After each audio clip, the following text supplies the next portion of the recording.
Hello. Okay, cool. Mic is working. Awesome. Hello, everybody. Sorry, that was a very weird intro, but hello, welcome. Thank you so much for being here. Yes, oh my gosh, I have so many light sticks. It's insane. Yay! We love to see it. My support of many, many boys. Hold on, I'm gonna move this over a little bit. There we go. So I have chat working in some sense. It's not Stream Elements. But Stream Elements wasn't really giving me nothing, so, well, I'm gonna stick with this for now until I can figure out something, I don't know, but yay! It feels good to see chat on the screen again. I've missed it so much. But yes, today we're gonna be watching along with the from ARGONAVIS first live. I tried putting the Japanese characters in the title, in the description thingy, but for some reason I guess the font doesn't know what kanji is, so it just kept popping up as question marks, so I was like, okay, whatever, so. Yeah. But also, as you can see, I have the timer at 10 minutes right now, just because, like, I realized, I'm like, oh wait, there's gonna be like about like 10 minutes or so of like just waiting for the show to open. So I was like, do I wanna sit around for 10 minutes and try to think of conversation? So, as much as I would love to converse with you guys, I'm not very good at that. So, not today. So, yeah, we're gonna start at the 10-minute mark and go upwards. And I figured out how to add hours to my timer, so I don't have to keep iterating that it's been an hour or two past, because like before it just counted the minutes, and then I didn't realize that it didn't do hours until I was like, wait a minute, why is it at like 40 minutes when it's been like an hour and whatever, so. But yeah.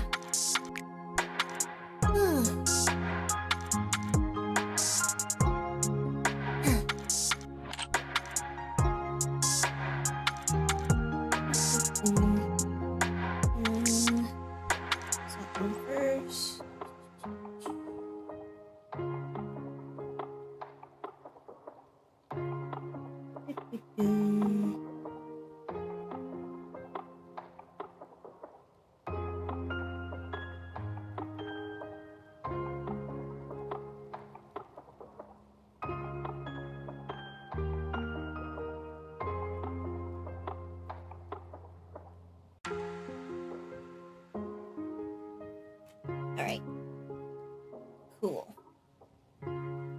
I'm going to assume that my mic volume is okay. Because, once again, I rushed back up here and did not test things. Like the genius that I am, because, you know. So.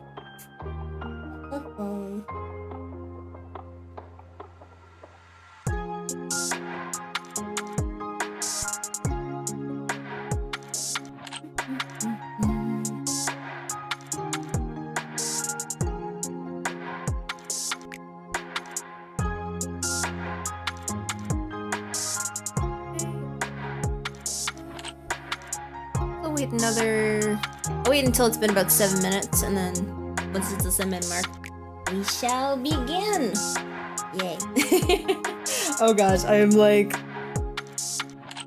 trying to prep myself for all these feelings that I'm going to re-experience. Maybe not to the same degree, but holy crap. This live was absolutely something else. Like, way to start off the year with a bang, like, for real.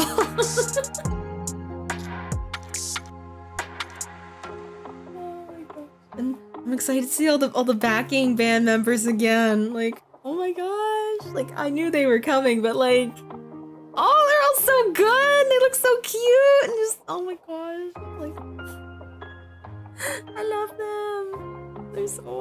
They're everything. They're everything. Oh, it's been past 7 minutes. All right. In that case,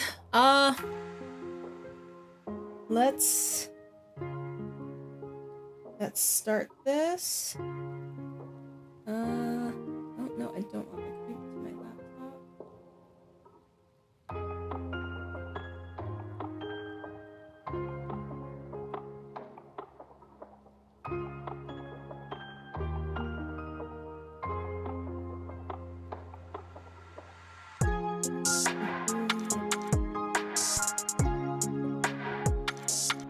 Yeah, set for some reason. Yep.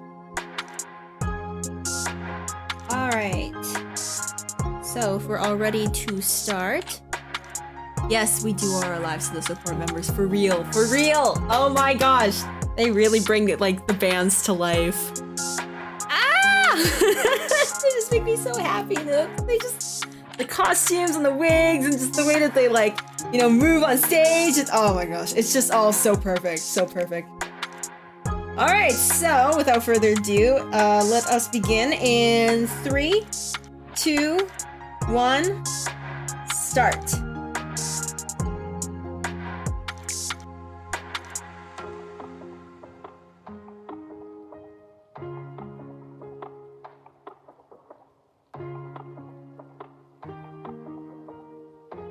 Did I reset the timer? Oops.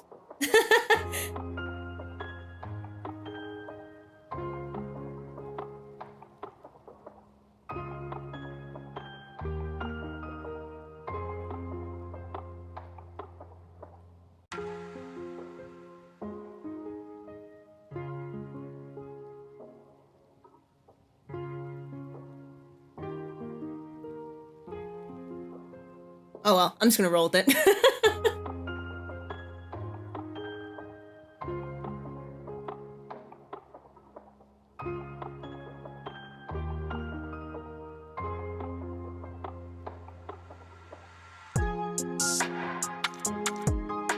I love all these band member intros, and they use all the 4-star card art! Ah! My heart! Oh yes, I will do that. I forgot to do that. Hold on. There we go.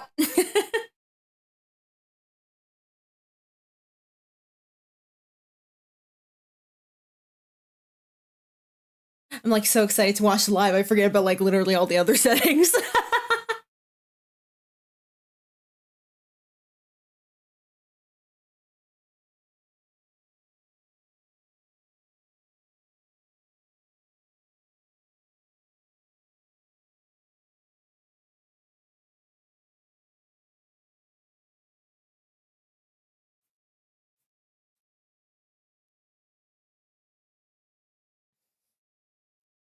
Oh my gosh, they really went all out with this. Like, I mean, like the graphics. I remember seeing like some of the people that they commissioned for some of these background graphics for the bands and stuff, and wow, they're so good.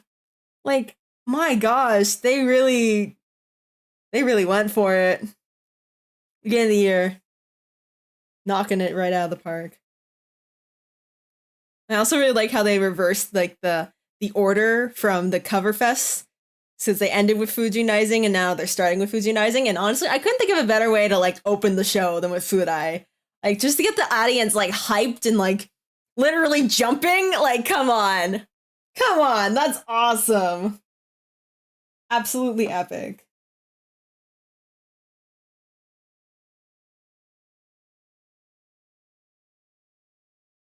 For some reason, like, and I was like remembering the show. For some reason, I thought they had performed Run Gun Run.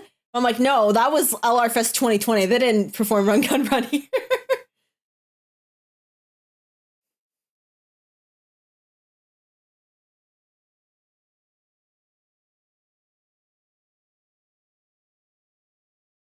I swear, both of the new songs that they premiered here, absolutely fantastic.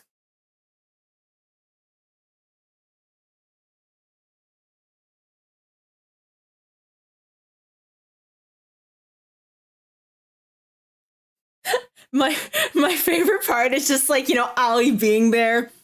And I'm assuming that the person that's playing Ali, I think his name's Yuzi? I'm not 100% sure. But like, I'm assuming he can play trombone. but because of, you know, like regulations and stuff, he can't actually play, so he's just standing there looking super cute, and I think that's the best thing ever.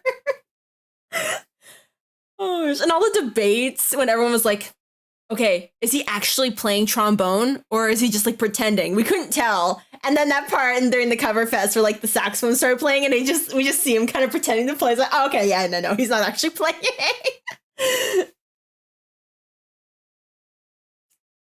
I'm so happy they made costumes for everyone. It's like, I mean, like we knew that there was a jacket for Aoi because of Sakai Kodai from LR Fest 2020, but like everyone else gets a jacket too. Oh, and of course, Ryota from the cover fest in last year.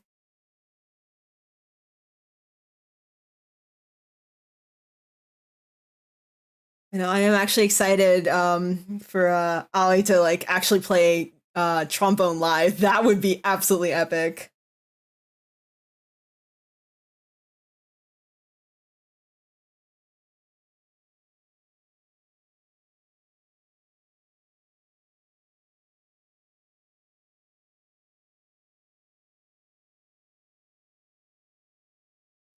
Also, I still can't believe that that Kohei is actually Aki's bass teacher. Like, that's just so sweet that like, you know, sensei and student are on the same stage. I know that something similar happened with Roselia and Morphonica. That like the drummer for Morphonica was actually the teacher for oh, I forget her name. Was Akko's voice actors. She was her drum teacher. So that was really cool. It's kind of a similar situation here. My gosh, Yoshike's vocals this show absolutely unmatched. He did so well.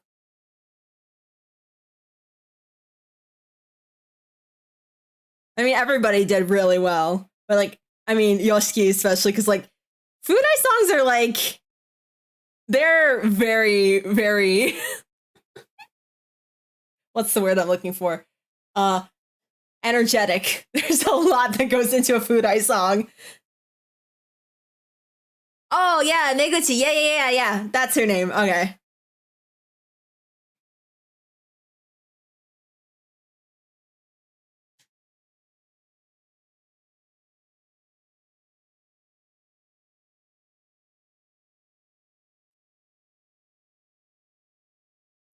Yay.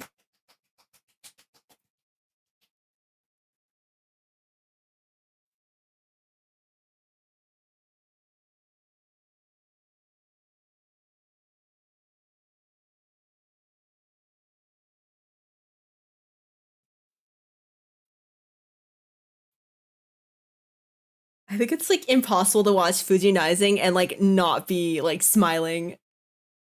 They're just so cute. Even if like the others aren't like actually talking, just their presence just makes me so happy.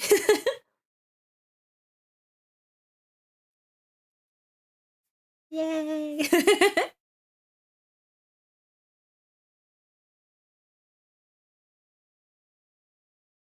Wah! Yamato!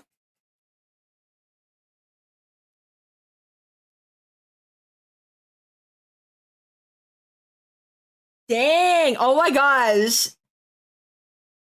That was very sexy, not gonna lie. My gosh. And then how it just spins and looks cute. Yay! Ryota! Yay! Can't wait to learn everyone's names. I think I know all the names of the Phantom Iris backing band members, but I don't really for everyone else, which I will not stand for.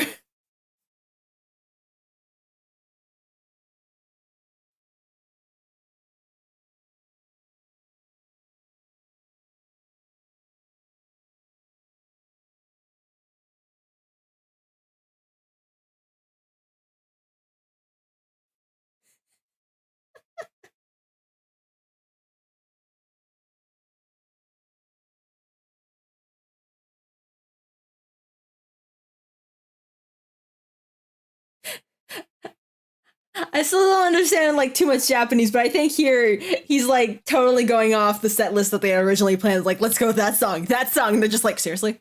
I'm like, okay, fine, whatever. It's just Futa being Futa.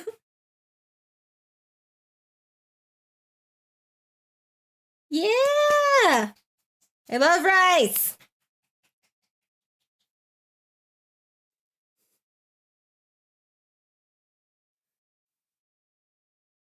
I love that they decided to play No Rice, No Life for the new year. Like, out of every song they could have sang, I'm so glad they sang this one.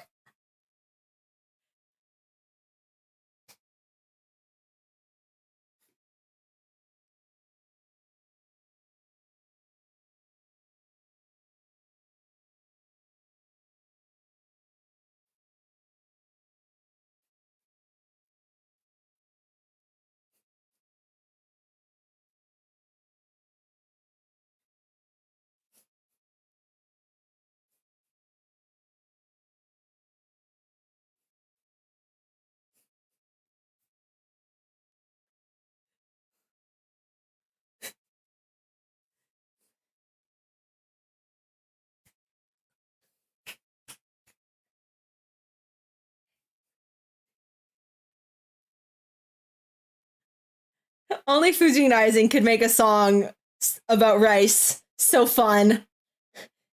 And also romantic? Question mark?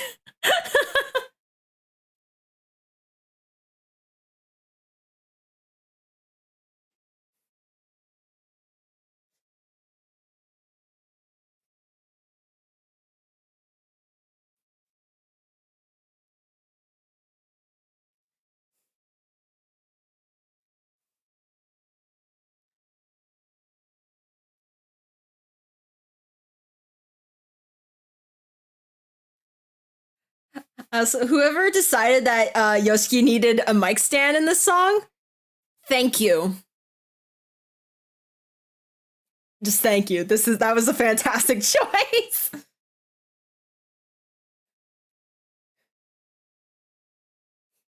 Also, I just noticed that people have like they turn their pen lights purple for the song. Oh, that's so cute.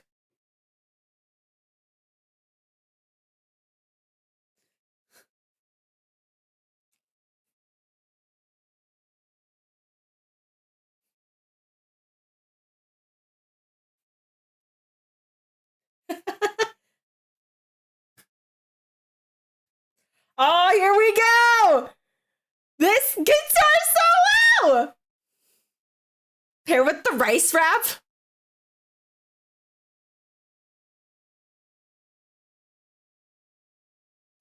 Oh, unmatched pair, unmatched.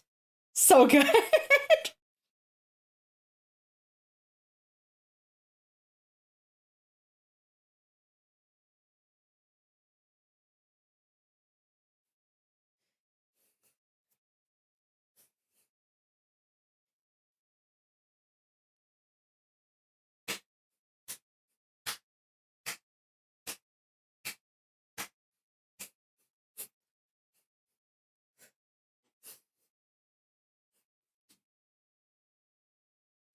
Oh, there's model Yamato. Yay!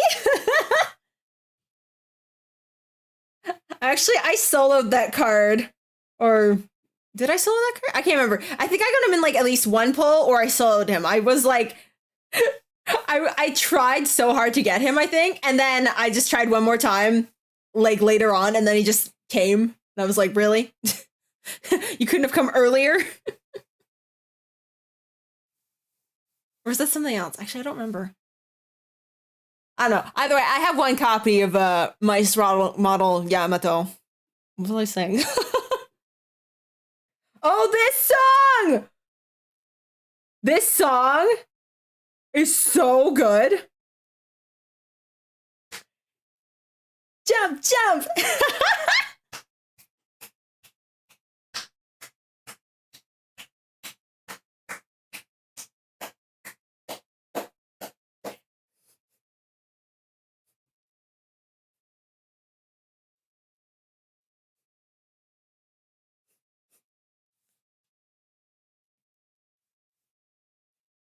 Oh, the bass part of this song too. Delicious.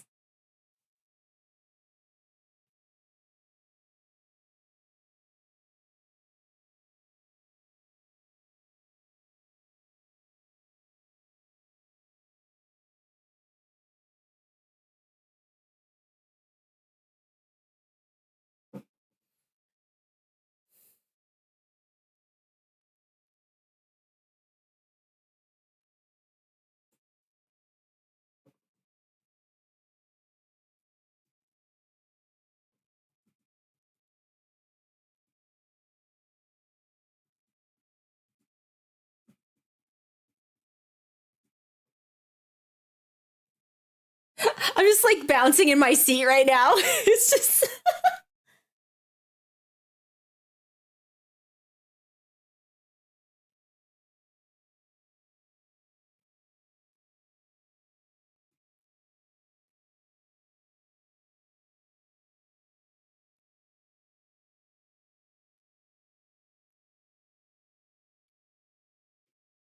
Oh my gosh, this part! They're just standing together and swaying in sync.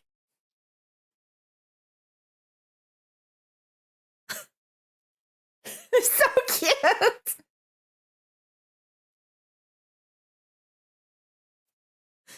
I need to see like character Fudai doing this too.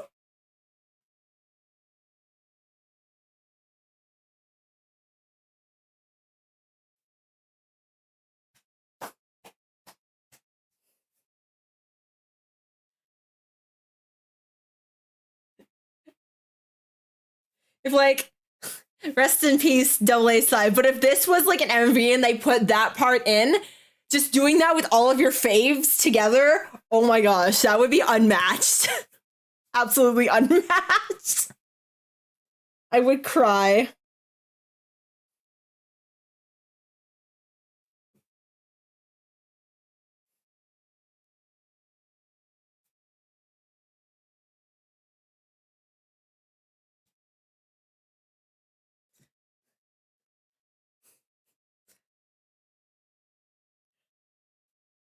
I'm assuming this song is going to be on the Fudai album that comes out later this year.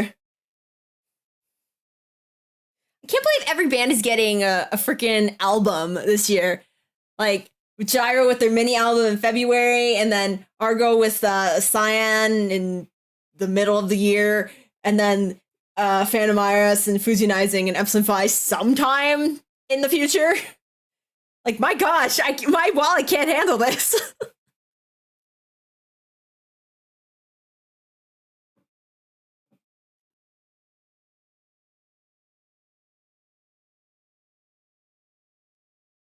I loved it.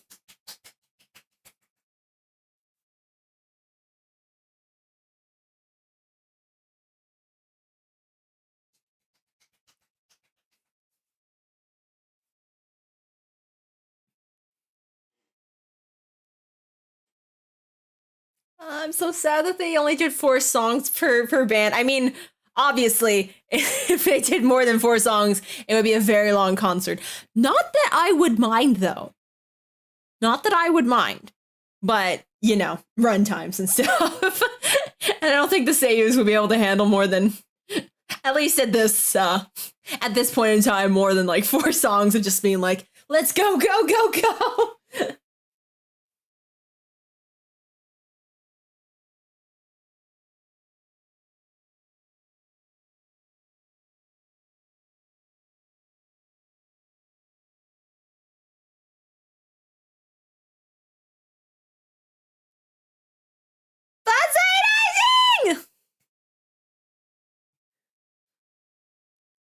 All the support members are handsome and adorable. Oh my gosh, you're absolutely right.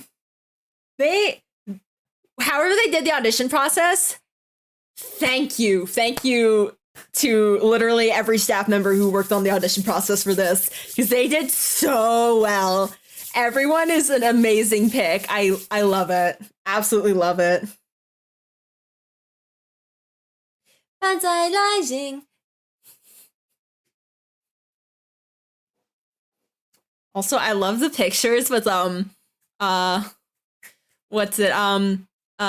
Tomoru's voice actor and his stage actor. And then the same thing with Yamato. Oh my gosh, this is so cute. Oh my gosh, yeah, this song is like absolutely killer. Like I've tried singing it just in my spare time. It is a workout. Like trying to just sing it on stage while you're like running around. Holy crap. I commend Yoshiki, especially playing it as the last song. Like after everything that he's already sang. Dang, bro.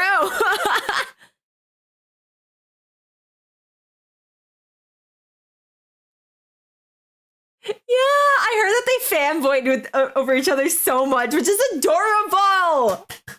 Oh my gosh. Also, I can't get over the fact that like Wada, he looked just like Tomoru, and then obviously Toma is Light. So it's like the same person but split. It was just so good. I loved it.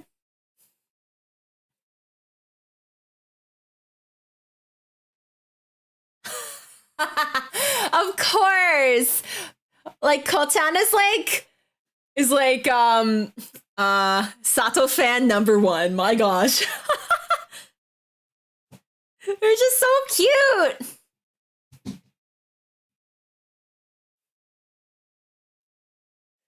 My gosh, just I'm like focusing really in on all the bases now because like I've been looking at like bases for a good chunk of the afternoon. I found one that's like super cute. It's like a really nice pearly pink color. I think it said it was a burgundy, but it's pink. It's pink. It's adorable. It's so cute. So now I'm just like, I just want to play bass now. I want to get a bass and I want to learn how to play.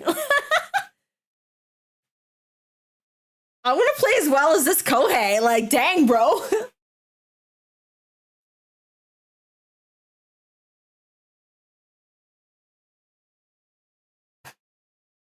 This is so... Ah! I love Fudai's, like, energy. Their vibe is just so good.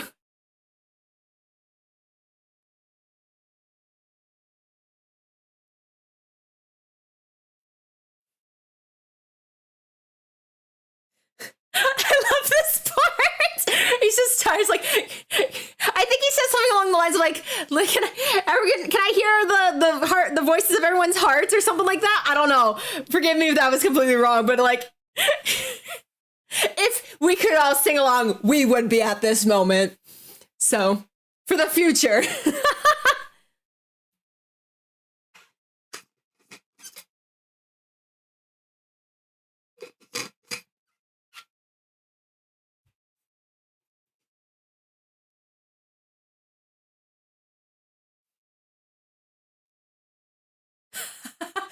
Yeah, there's the 5 drum kits. Oh my gosh.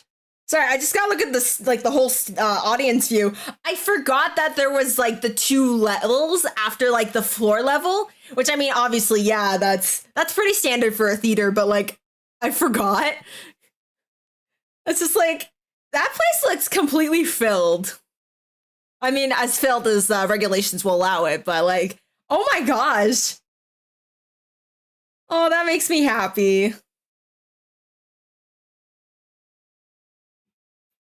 Yay! If they ever do like a Fudai only concert, I will contemplate very hard about getting the ticket for it. Cause like, I'd want to watch this so bad.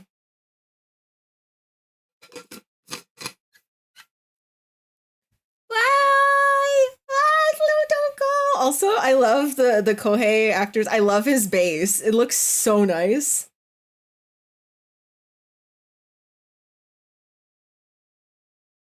and Yamato's like kind of like arm flailing in the air. Oh, so cute. Oh, I love it.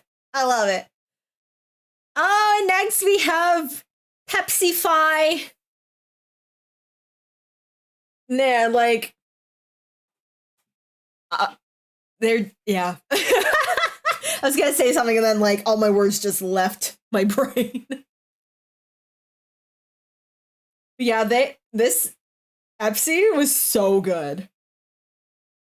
Like I thought like at least like during like the cover performance, like the first song, Unravel, I thought that there was like another Haruka, like a stage Haruka for the guitar and stuff. Because I'm like, because when like, you know, Gakkun appeared on stage, he didn't look exactly the same as the other Haruka that I had seen before. And then they said like, oh yeah, there's another Haruka to do a guitar and stuff.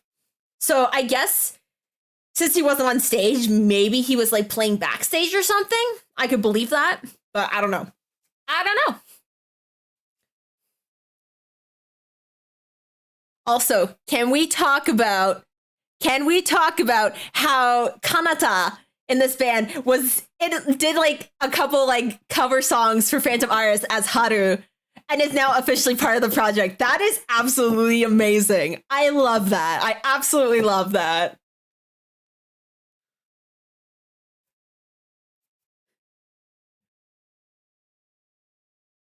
Also, like the fact that they start off with Cinecultic Fake Star, I was just like, well, why don't you just kill me right off the bat? Like, I'm not ready. My favorite Epsilon 5 song. Although, what's the new song? Alteros or something? Whatever the one that Haruka is just like, he always steals everything for me or something like that. One of their new song that they play. That might steal it. That's a banger of a song.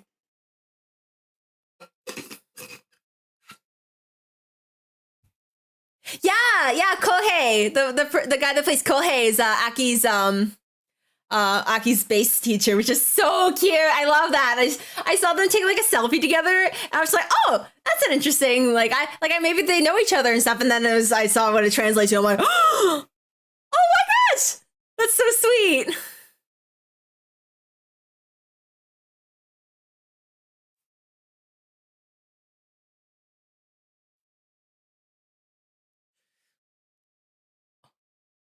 Also, oh, I don't know how to pronounce that.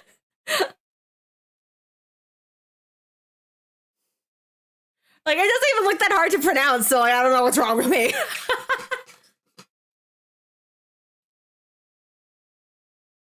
My brain just does not want to work right now.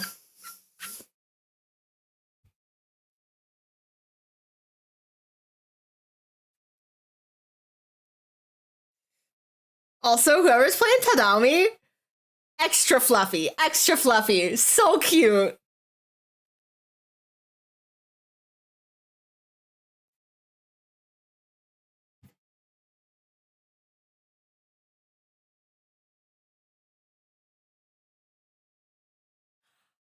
Oh, really? That's adorable. I love that. Man, everyone is just so like buddy with each other and you're so cute. It's just, oh my gosh. Actually, that reminds me. What was it? Yosei? I saw his picture with Yusuke, and he was like, it's like I really wanted to talk to him for a while, and then I finally did. It was really nice to meet him. So I'm like, oh my gosh, that's so cute. I love that. I think if you look on the Argo English Twitter, the unofficial one, the only one at the moment, I think there's a tweet where they have all of the support members, like the new support members that were just introduced through this live, not with the Phantom Iris ones, but it has all the Fudai and Epsi ones, so. Yay.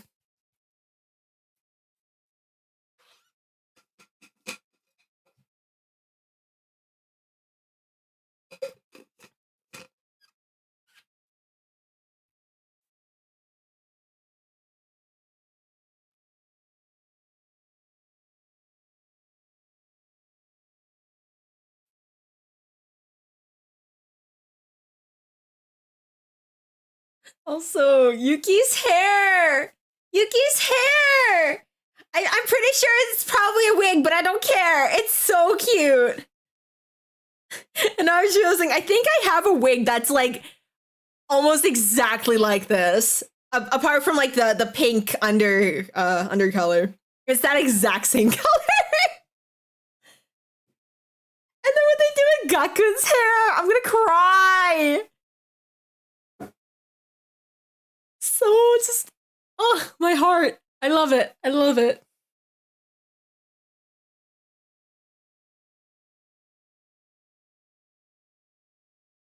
Yes! Seaweed then! Let's go!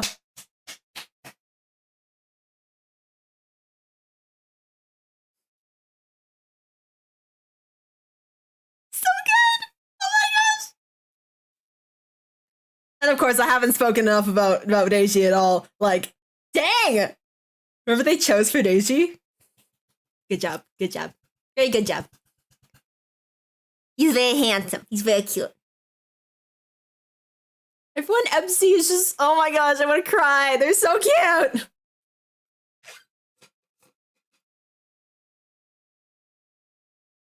Wait, that hits its really, oh my gosh. Well, there we go. Heck. Now I love it even more.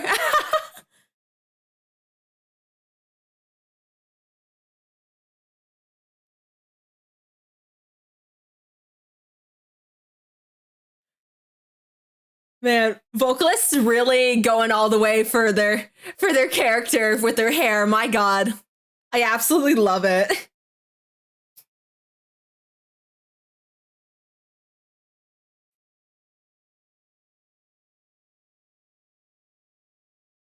Oh, of course, Yume no Ato. Very good song.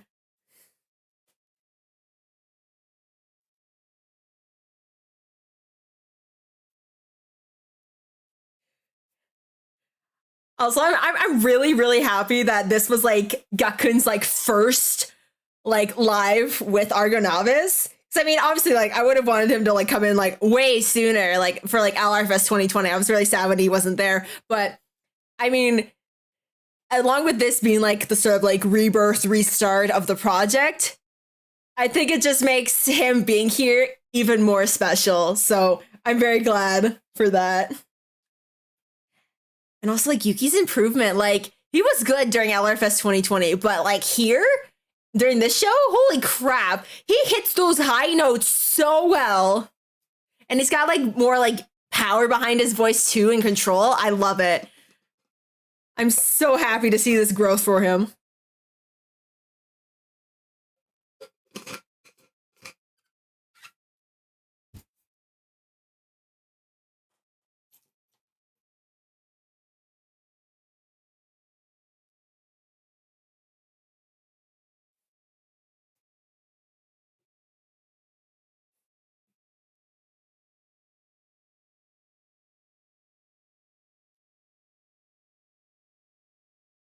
My God, there's so many lights. There's so many lights going on everywhere.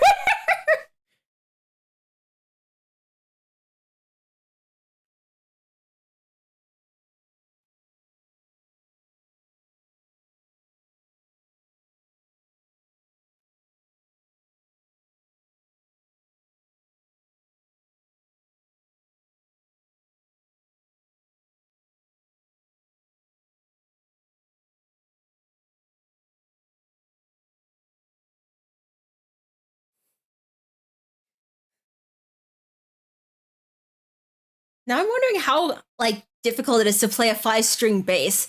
Cause like I think pretty much every bassist, apart from Mai, unless he knows how to play as well, can play a 5-string bass. Because Kanata here's playing this 5-string bass.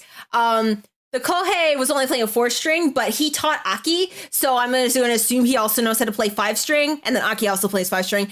And then Sato Haru, I believe he also plays 5-string bass. Correct me if I'm wrong, but there's a lot of 5-string bass players, and it makes me wonder, like, how good do you have to get to play 5-string bass? So I would like to try my hand on it if I ever get good enough.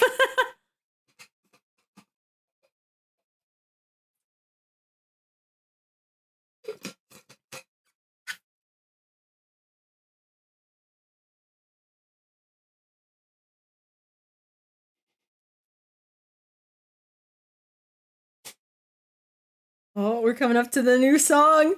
The new song is almost here. Angst Haruka.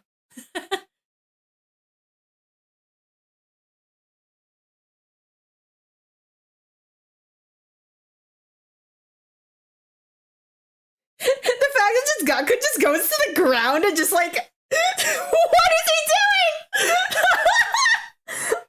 The angst is so real.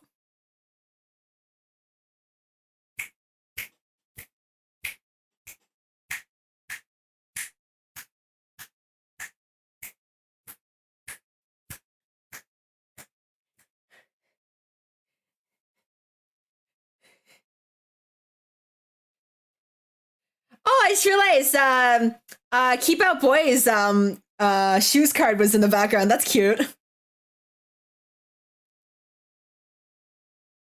And then Kanata Zudoki, 4-star. Oh my gosh, Gaku's voice in this song. Oh. It just hits, the growls.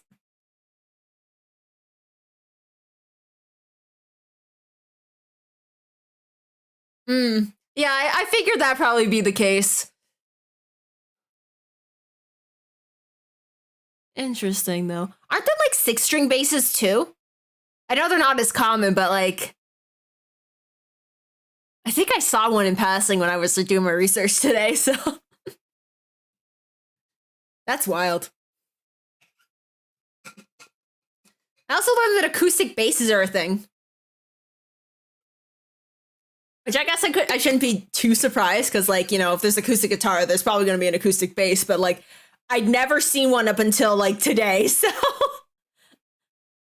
Woo! The synth parts are tasty. Oh. They really popped off with this song. Just Ice Cream Haruka 3-star in the background. Amidst all the chaos, he can still enjoy a little ice cream.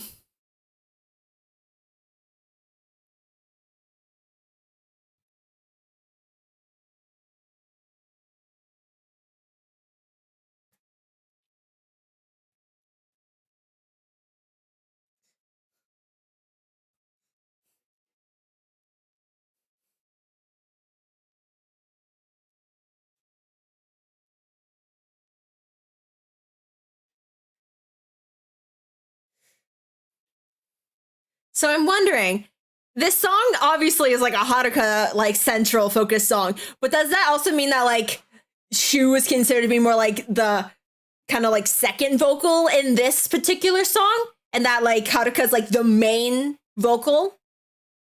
Was that what they were trying to go for this? That'd be interesting. That'd be very interesting.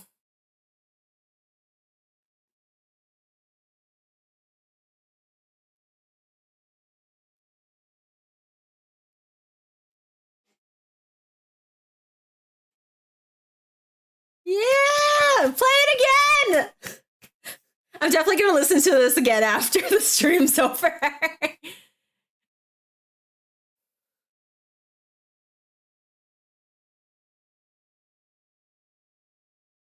He's just trying to take a break from the angst, from my trauma, and just have some ice cream. You know, I deserve to treat myself. Dang it.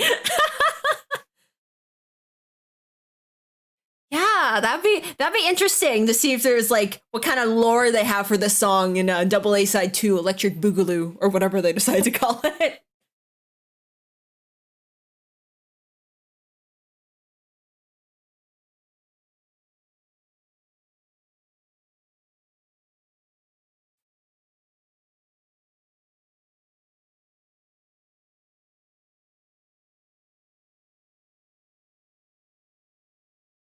Also, did they specify where Haruka went abroad? Because I know that he went abroad, but I don't remember if I know where, if they said where.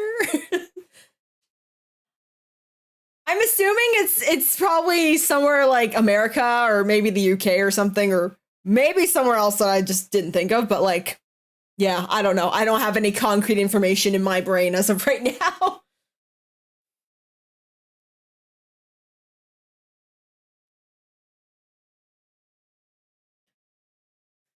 Also, I'm realizing after like watching all of like these live performances that these initial songs that they did all the PVs for are very incredibly hard for all the vocalists to sing live. Like they do a good job, but you can tell that they're really putting in a lot of effort to sing these songs well.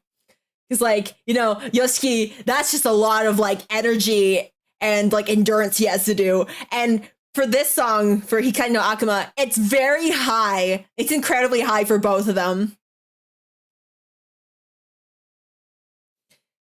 You know, Yuri, that one's I think it's a bit, you know, on the like Arthur does it like consistently very well. So I think he's got that going for him at least. And then Manifesto. Okay, we all know Manifesto is incredibly hard to sing. Holy crap. I mean, that set the bar for like Gyro going forward. So they went all out with Manifesto, but holy crap. Trying to sing that live is just an absolute like it's a workout. And then double A side. Well, we'll never really hear double A side again, so I mean they really said double A side is no, they really said that 2021 was double A side's year and only double A side's year, and then once 2021's done, no more.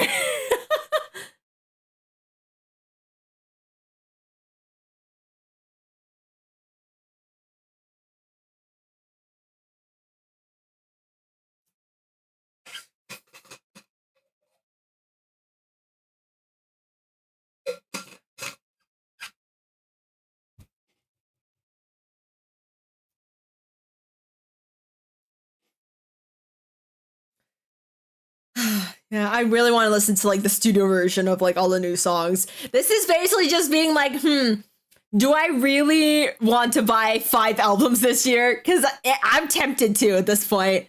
They're really they're really telling me why I should. Also, I can't tell if I've been shouting for these past like 50 minutes or 40 minutes, however long it's been. I had both my my AirPods in, and I just decided to take one out so I could hear myself better.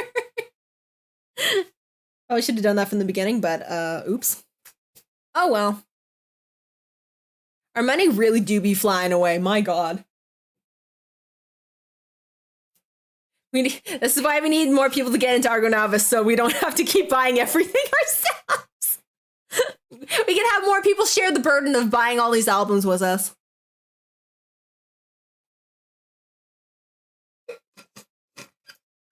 Oh, that last note Yuki did. With the growl, too. Oh, so good.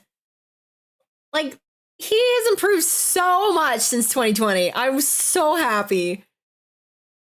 He's really owning it. Also, I like making this comparison that like during like LRFest 2020, they ended with Hikari no Akuma as well, and then Yuki was like, you know, he was like laughing and stuff, and then like the lights just dimmed on him as he just sat down on the stage, and then presumably like, you know, like left afterwards. But here, he's actually, you know, it's still light out, and he leaves with all of his band members in tow. I don't know if that means anything, but I like the change. I like the change. I think it symbolizes some sort of maybe hope for the future, if any, maybe. At least if there's any darkness and despair, he's not facing it alone like he used to. So, yay! Yay, Phantovirus! Yay! Also, I'm really hoping that this syncs up with my timer, because like it kind of paused a little bit during when I tried to like restart it. So here's hoping. It's probably around the same-ish time, so I hope it doesn't mess things up too much. I'm trying not to sing along too, so that maybe doesn't mess things up more.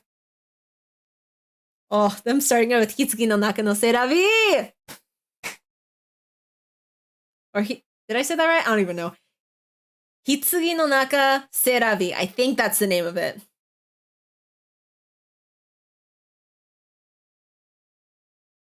Yes, Sato does play a 5-string bass. Okay. So yeah, everyone aside from Mai plays a 5-string bass. That's insane. I wonder if Mai can play a 5-string bass. That'd be really interesting. I mean, if he doesn't play a 5-string bass, that's totally fine. He's pretty much like the entire reason I want to play bass. So like, or at least the entire reason I got like interested in playing bass. Actually, did I tell this story? I don't even remember, but maybe I did, but I'm gonna tell it again. So so I was looking up a bunch of like videos and just research the other day about like bass and stuff, and I came across this one video. It's like, oh, beginner things you should know when getting your first bass and how to play your first bass, whatever. And then there's this one step that was called plucking. So it was like, oh, take your thumb and kind of rest it on like the pickup, and then take your index and your third finger, and then you just kind of start kind of like going back and forth with like the fingers, and that's called plucking. And I'm like starting to do, I'm like, wait, I already know how to do this. I've watched Maya do this several times before. And I just mimicked the movement without actually knowing that's how you're supposed to play. So I'm like, okay, cool.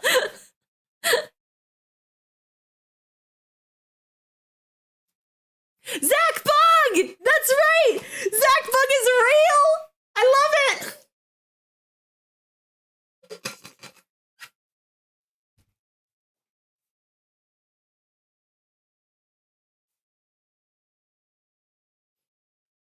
Also, Fanaris continues to be like the band with the best onstage choreo. The fact that they're all just so in sync and their theatrics and everything.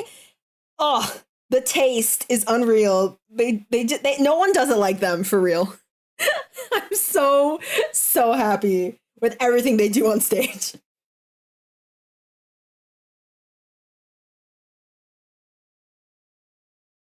Use nylon strings. Okay, yeah, I'll look into that. I'll see what there is at my disposal, but I'll keep that in mind. Like I'm wanting to like go into like an actual music store just so I can like, you know, hold a bass or something, or at least like see things like with my own eyes about what I'm trying to look for. But considering regulations in my area have kind of tightened down a bit more, and I don't know what kind of things they'd have in stock anyways, I might end up having to buy it online, but who knows? We'll see. We'll see.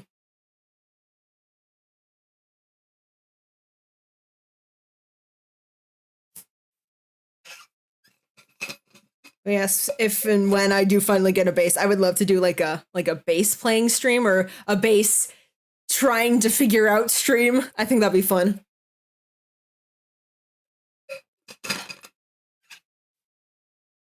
Yes, they're really bringing us into their world.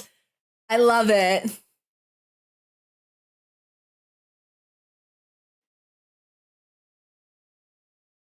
It's like, it's almost like, it's pretty much like everyone here is playing like, I guess maybe like 2 characters, because like, you know, they're like their original like their offstage selves, but then there's also like their on-stage selves. So it's kind of like they're putting like the both characteristics into these performances and stuff. I think that's just really fun. Even though Felix is kind of the same both on and off stage, so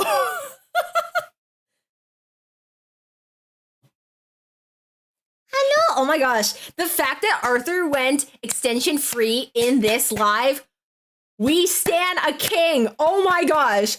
He looks so good. He looks immaculate. I'm like, actually, like, just, oh my gosh.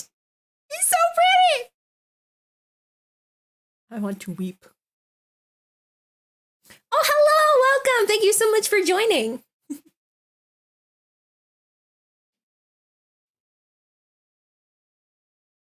Man, I'm really hoping like some point in my life I can get like a live 2D model, so then y'all can see how much I'm bouncing around when I'm listening to this. When I'm watching these lives. Because it's like, if I'm not talking, that's what I'm doing. I'm bouncing around and just listening to the music. I'm vibing.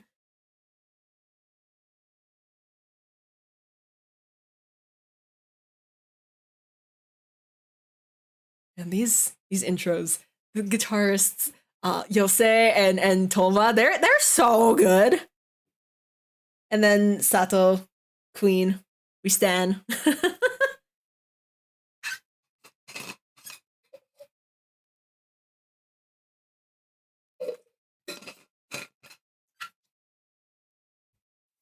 And then cats out! Yes! Is that a crystal ball beside him? Or something? Is that a light? I don't know. I can't tell what that was.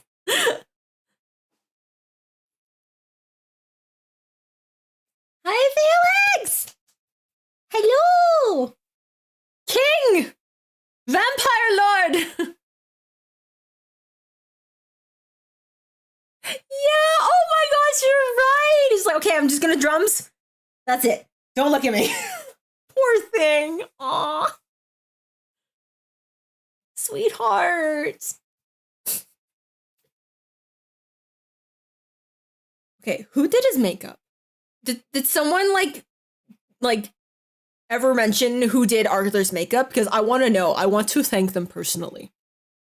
Because he just looks so good. Holy crap!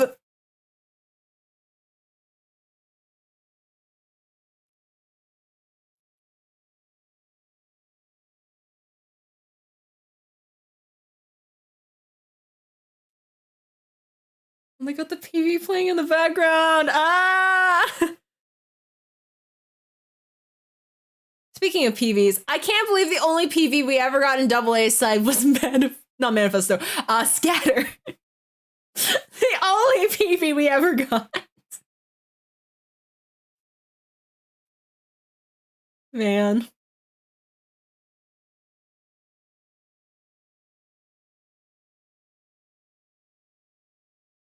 If they had more time to like do stuff with that mode, then like we could have gotten like so many different like cool PVs. But it is what it is. Maybe they'll incorporate it somehow in the next game. That'd be nice. I think your thumbnail describes you perfectly. I'm glad. That's what I was going for. Intense vibrating. I remember I was making that thumbnail the first time for Kito Bokurowa. I just reused the same sprite, and I was just like, can I do this one effect with it? And then I figured out how to do it in Clip Studio, and I was like, oh my gosh, I laughed for like a solid 5 minutes. I couldn't get over it. It was so dumb, but I loved it. I loved it. It was so silly. Right? One PV, and then they're just like, all right, I'm out. Peace. And they just fade off into the distance. Actually, oh, that reminds me. I still need to like, figure out exactly what I'm going to be doing. But my final AA side stream at the end of the month.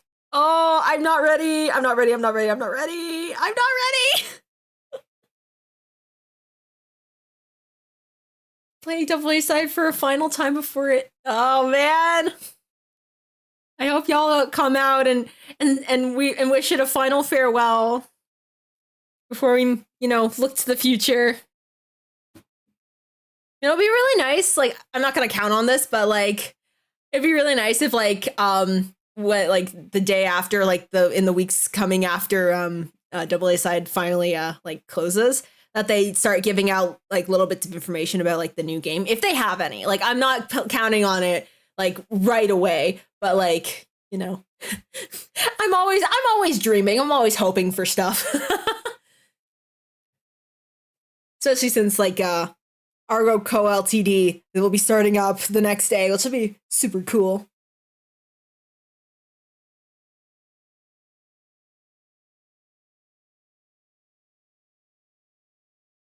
Oh, that's okay. That's okay. I'm glad you made it.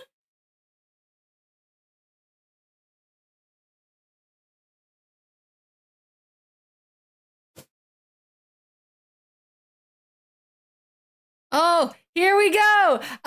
Giannis.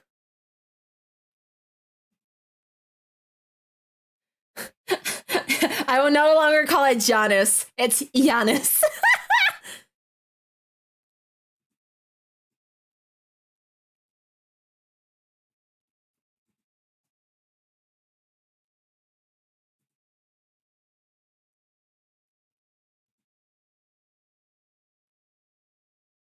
There we go. I added a little something extra to the description, so if anyone is joining late, is confused by the time marking, I started the archive 10 minutes in, but the timer does not reflect that. So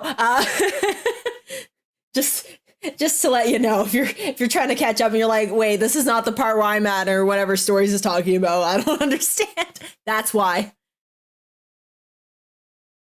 Giannis. Also, what's the timing of this song? Is it like 6/8 time? Because it's got a very interesting rhythm. It's like 1, 2, 3, 4, 5, 6. 1, 2, 3, 4, 5, 6. 1, 2, 3, 4, 6. Oh no, I'm not sure. I keep losing it. 1, 2, 3, 4, 5, 6. 1, 2, 3, 4, 5, 6. 1, 2, 3, 4, 5, 6. 1, 2, 3, 4, 5, 6. 1, 2, 3, 4, 5, 6. It's either that or 1, 2, 3, 1, 2, 3. It's either 3/4 time or 6/8 time. I'm not 100% sure because they sound very similar, but it just depends on like the score. That's why if you ever see people asking for sheet music, that's a big reason why, is that they need to know like you can listen by ear and kind of like try and make things out by yourself. But if you have this like the sheet music in front of you and you can see like the actual like BPM and the time signature, that helps a lot. Because then you can also see like what the note values are and like all that other fancy music theory stuff. That's like the little bit of like music theory that I've retained over the years.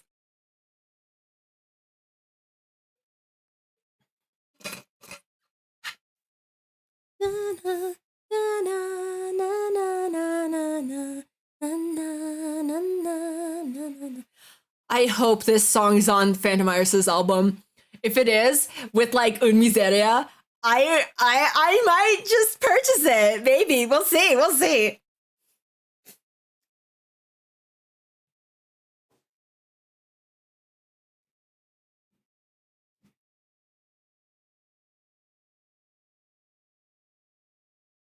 Like I opted out of getting Piero, even though I really wanted to. I just couldn't afford it at the time. But like if they've got like all of their like current songs on this album with some new songs, I might consider purchasing that. So fingers crossed. Fingers crossed.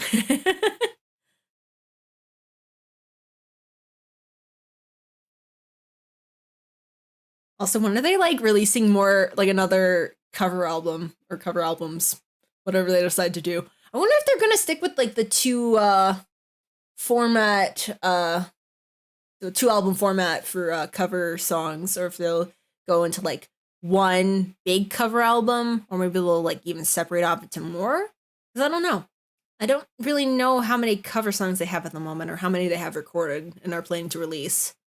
So I guess we'll have to see.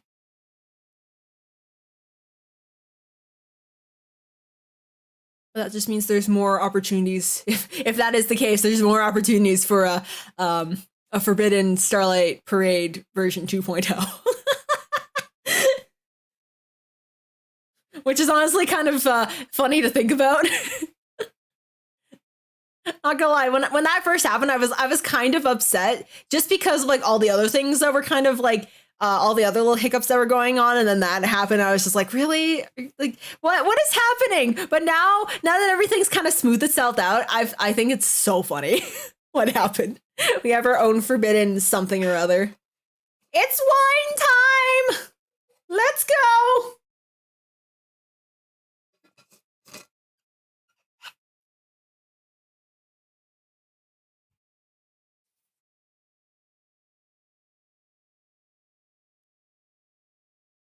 Toma's always at the ready with that wine glass. We love this. We love this.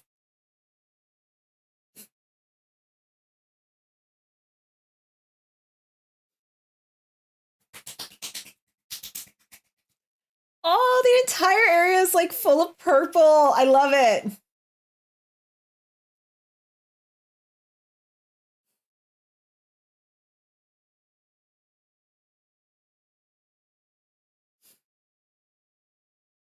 Piero!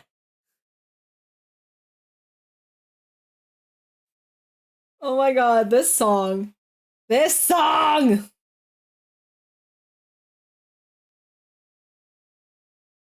They really did not have to go as hard as they did with this song. But you know, they did.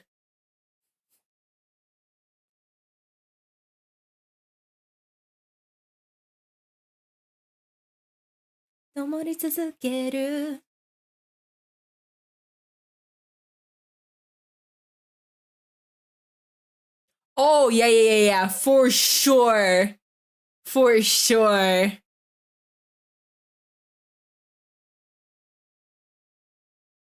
Also, I saw someone pointed this out, but I think was it the cards that they used in the background for this song, it was Jun and Tomoru from the In the Rain event, right? The one that was the Naexi focus, right? I think that's because like they didn't have an actual focus event of their own, so they just took the only other two cards that were kind of in the same event that I don't know that weren't the Valentine's Day event.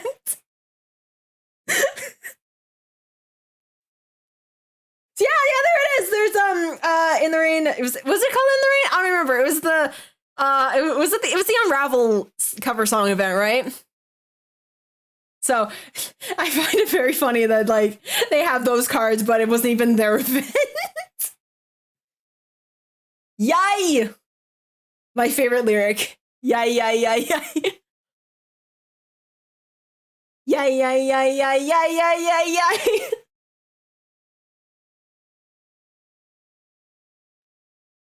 I want to know the story behind this song. It's like, this would have been like a quest song for sure, or an event song. I just want to know what the story is behind it. What does it mean?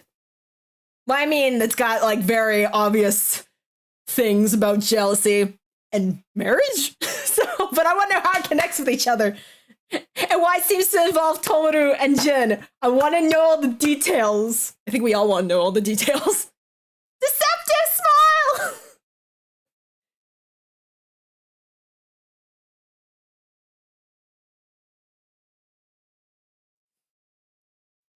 Oh, dual guitars, let's go!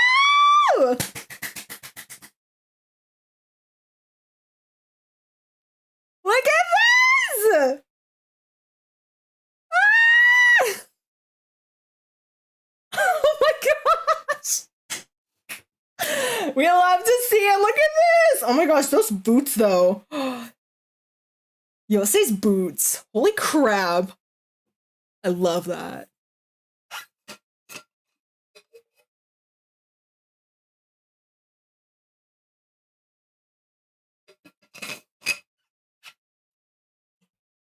Wait, they're what? They're what? I thought they just met in college. What?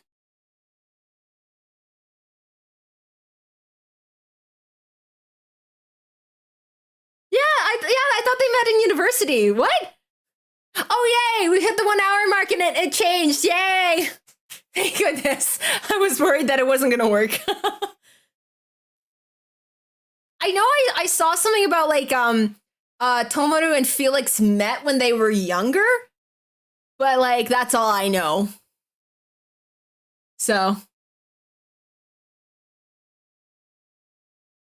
and then obviously Dai Koha married forever. So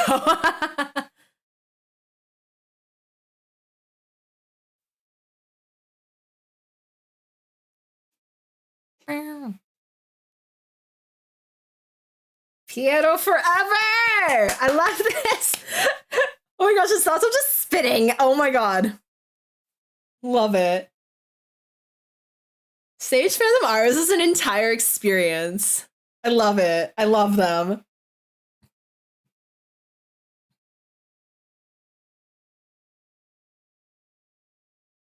He does look so happy. He's like, this is my band, and we're all here together.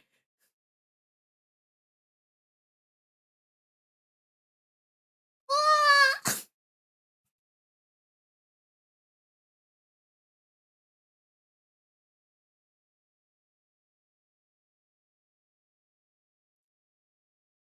Oh my gosh, just like the way that Tomo just spun at the end there. Crying, absolutely crying. Like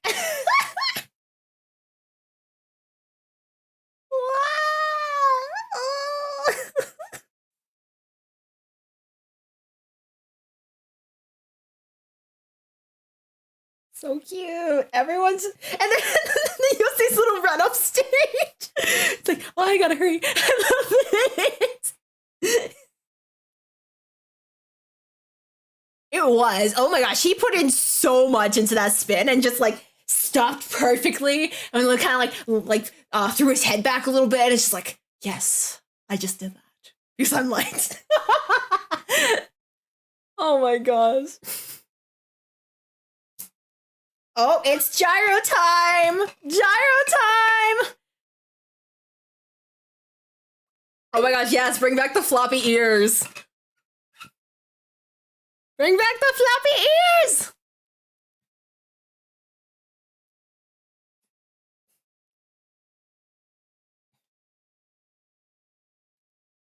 Gyro time! Gyro time!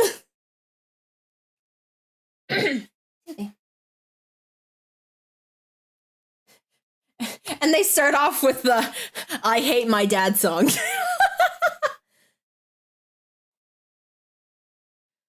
No, I still love this song, but like with all the new songs that are coming out, my favorite, ultimate favorite, might change, which is why I'll have to do another tier list in the future soon.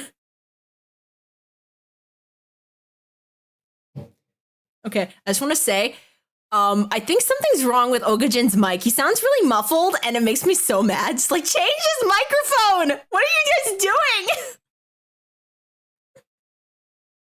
Or like at least turn it up. He's getting drowned out in the music. It's like he's already trying so hard to sing all these incredibly difficult songs. Don't make him work harder when this mic is not the proper volume. Ah.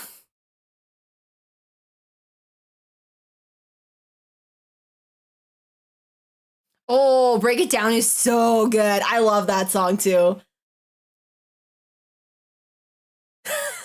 Okay, that's true. That's true. There's a little bit of I hate my dad at least sprinkled in every song.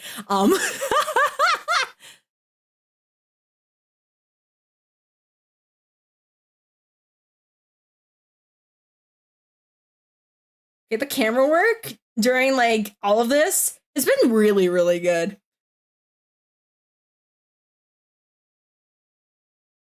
Oh, Kosuke's got his arms out. Let's go! Oh, Manifesto. Manifesto's good. Manifesto's so good. Manifesto is fire.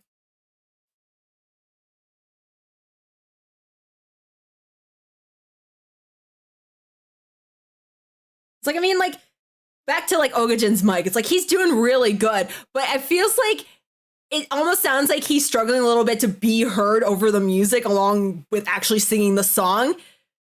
Cause like his mic is not the proper volume or something's wrong with it. It's like, come on.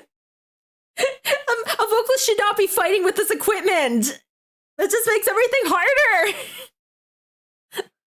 I have personal grievances against this, so that's why I'm so like riled up about this. But like, make sure your vocalist mic equipment is working well so they can sing to the best of their abilities and not have to worry about other stuff going on.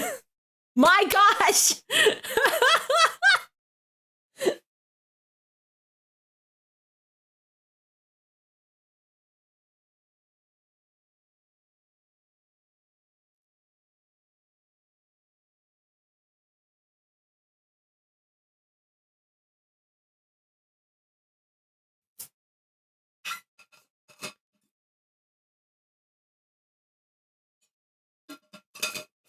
Kolchan can heal the entire world with his smile and his arms.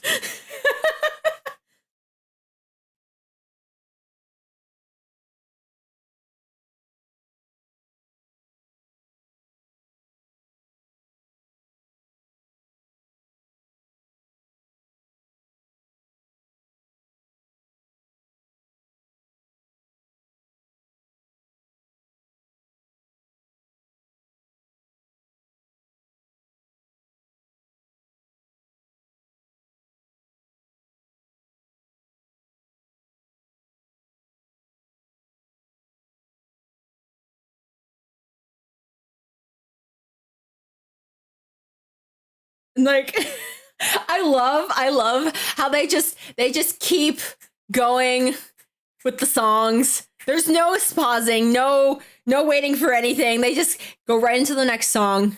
They do member intros for like a good like 15, 20 seconds, and then they just keep going. This really helps with the runtime. Wait, is he actually? Damn, Ko-chan. Let's go.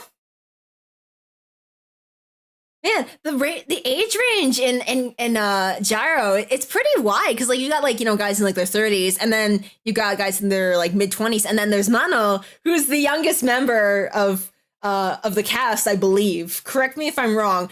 He's turning 24 in March, I believe. So yeah, his birthday was just last month. December really was Drummercember. I mean, we've got Bounty's birthday, and then Ko-chan's birthday, and then Deiji's birthday, and then Hei's birthday. My gosh, Drummercember is so real.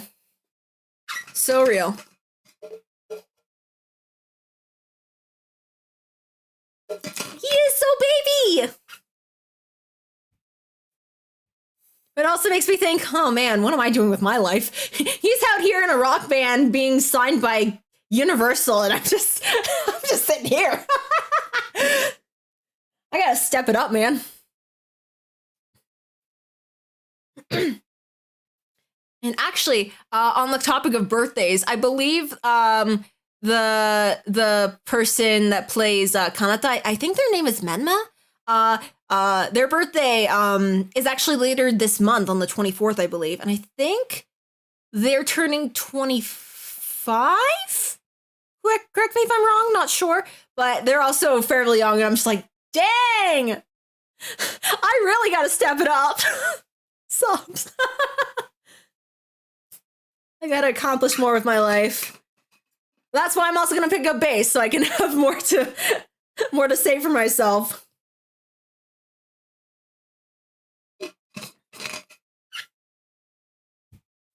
Add to my skill sets. Work on the little bits of music theory that I've still retained after the years. Like, I used to play like piano when I was younger, and then I also did vocal classes for a good while, and then I tried playing acoustic guitar for a while, and like, I don't know, none of them just really stuck. So I'm really aside from singing, so, and even that, like, I don't even do that, like, I don't know if properly is the right word, but I don't do it with like theory or like proper technique in mind, which I really should.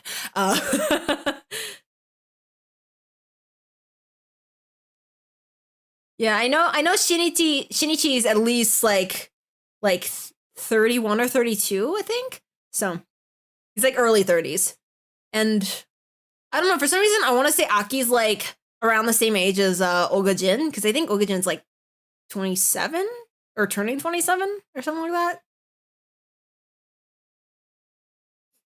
Also, this moment where he actually says everybody's names during the Bridge of Getting High, like, we never thought that day would come.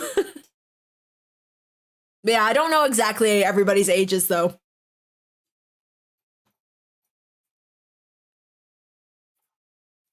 I remember back in the day where not everybody's ages in ARGONAVIS were like revealed, so we're all wondering like how old everybody was, and like where everyone was, like if like they were like the youngest, the oldest, whatever. And so many of us thought that Masa was actually going to be the baby of the group when he's actually like right smack dab in the middle. We're like, oh, all right, never mind. And I think that ended up being was it Hey or Mai? I think they're about the same age, but just because one is earlier in the year than the other. I think Hei's the youngest, but don't quote me on that. I know for sure Morishi is the oldest. I know that for sure. And then Hyusuke, and then Masa, and then Mai Hey. So yeah.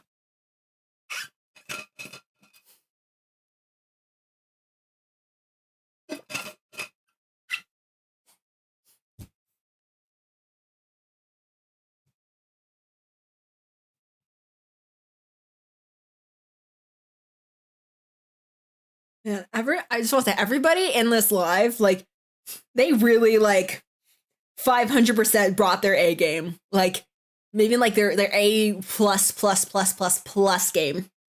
Because like they're like all their shows have been so good in the past, but like this time around, there's like a whole other energy, whole other vibe that's just kind of propelling them forward, and they're using that to just keep going, and it's just so good.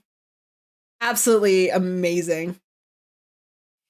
Oh yeah, and this is Dancing Paranoia. First time I've heard this song.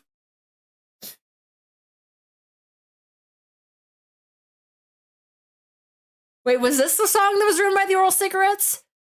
Or is this another one? I can't remember. They've got a lot of high profile artists working on their mini album.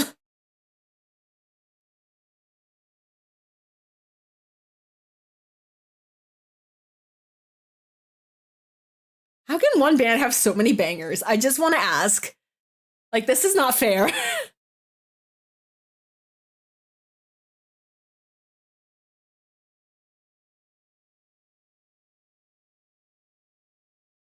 Also, I just want to know how much Ogajin like practices. It's like he has so many complex songs, like not just in like, you know, like the melody, but just like the fact that the lyrics are like half rap, like most of the time, and screaming. So like I want to know his practice regimen and see if I can even attempt to do anything like that. If I want to improve my own singing. Oh, freestyles, the Oral Cigarettes one. Right. Did they say who wrote Dancing Paranoia? Because I can't remember.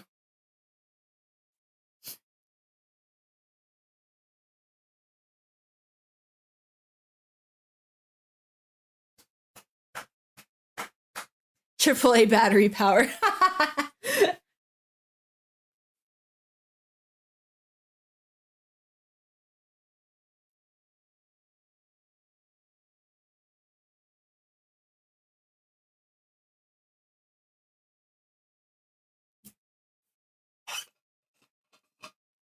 Oh, the guitarists together. Yay! They should do more duo guitar stuff.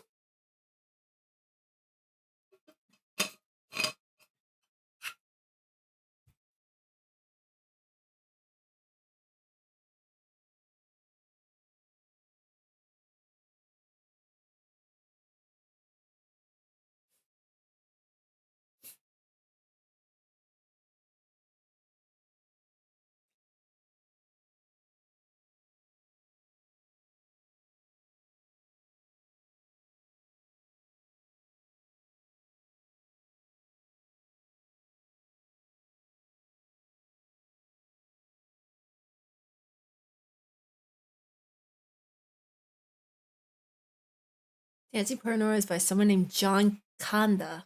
Interesting. Very interesting. I'll have to keep that in mind.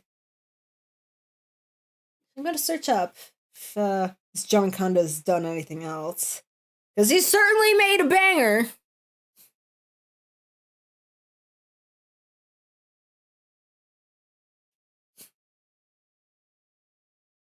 Wow, this got his own J-pop wiki page.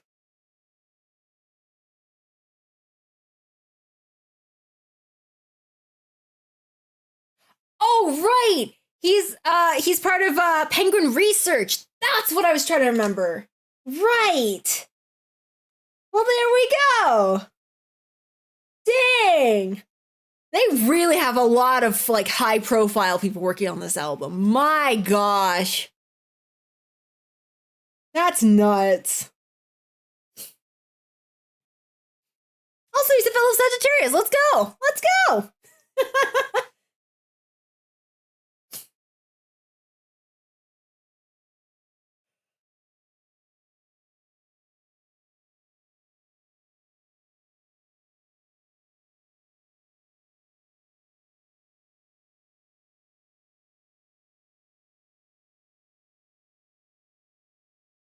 I can't wait to hear the full version, like the studio version of this, and loop it forever.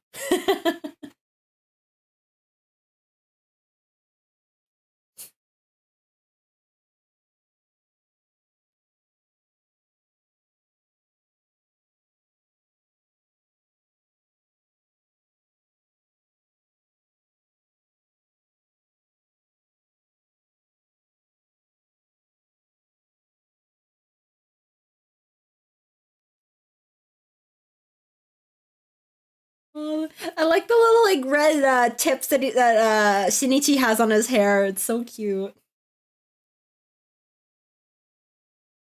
I can't tell if he dyed that or that's just like what was left of like when he dyed his hair the first time and they just kind of styled it like that. But regardless of what they decided to do, I like it a lot. It's very cute. Very cute. Very good.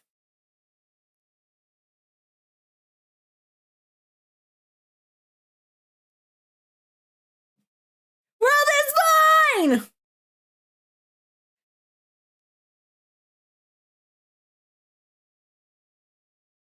I wish he had the megaphone, but it's okay. Now King is back. Hell yeah! Wow!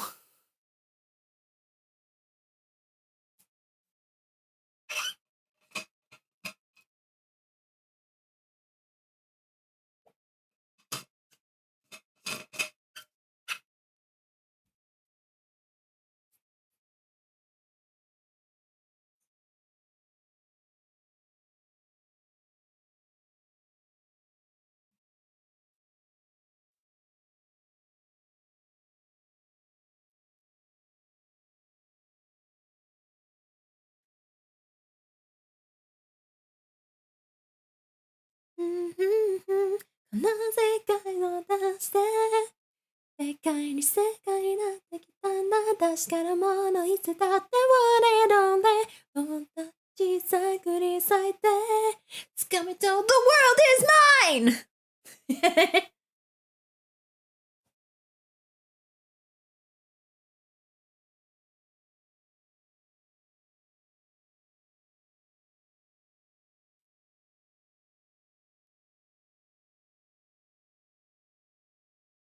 Okay, question.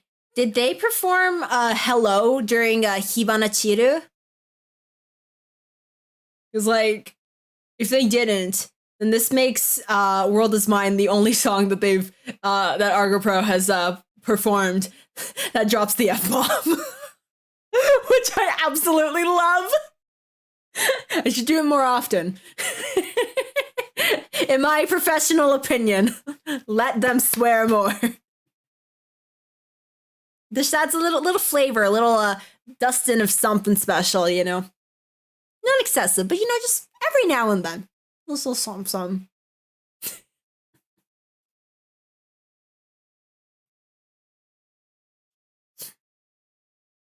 Yeah, that's what I figured. Like, Hello is a banger of a song, but it would be a kind of a chore to do live. It'd be cool if they did play it live though one day though. I would love to see that.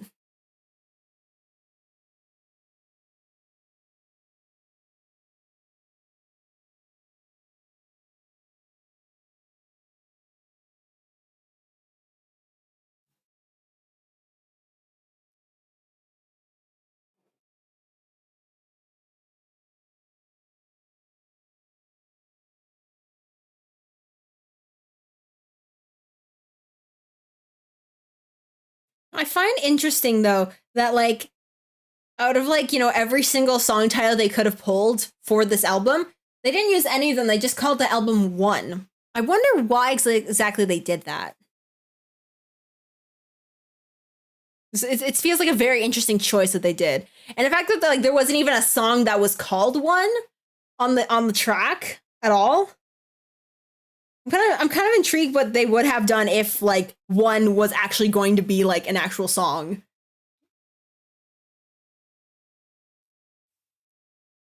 Unless it's supposed to symbolize something. I don't know. Hello, welcome. Thank you so much for joining. You're just in time to hear me cry over ARGONAVIS entering the stage. Because I miss them so much! Wow. Also, I just realized, Ogajin waited until the song was over before leaving the stage. That is what we call character development! I mean, he left right after, but I mean, he waited until the song was actually finished. So that's saying something.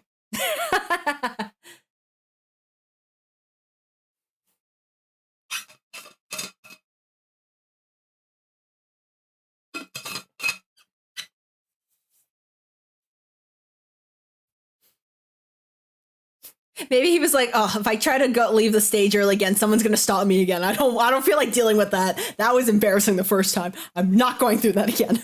Because I think that's what happened during Hibana Chiru, right? Like he went to leave and then like someone blocked him. Maybe it was Mano, I can't remember. And then like Kosuke made him bow as well, which was really funny. Argonavis! Wait, I should probably be quiet. It's getting late. I shouldn't scream. It's my boys! They're here! Oh, I've missed them so much! My loves! The loves of my life! And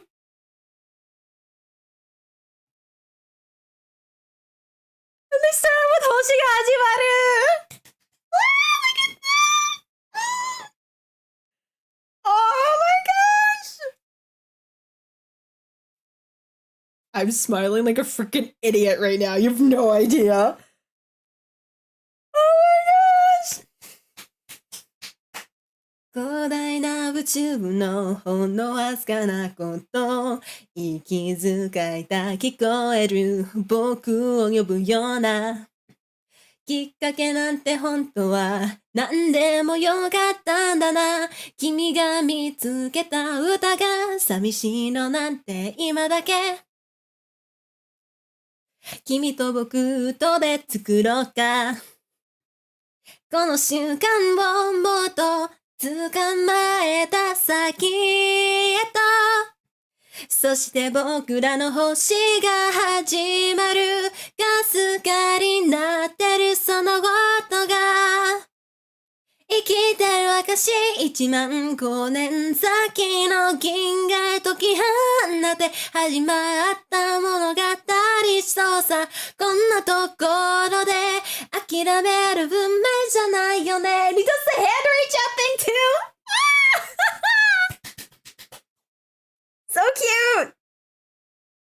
So that was one of my favorite things from the opening was like the part where he just reaches out to the camera. It's just, oh.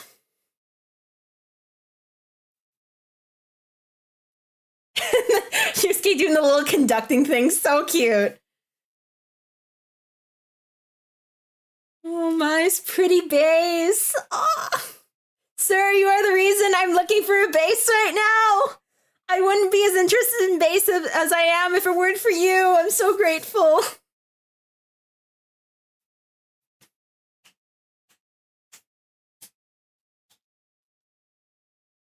And I love how Heihei's still blonde 2 months later. We love this for him. Whoa! 100万光年先の銀河へ届けるよだってもうない物語今は温めてる遠くで小さく光ってるあのかけらが希望っていうやつ鳴らそう鳴らそう僕らしかできない鳴らそう鳴らそう諦める運命じゃないよな Everyone solos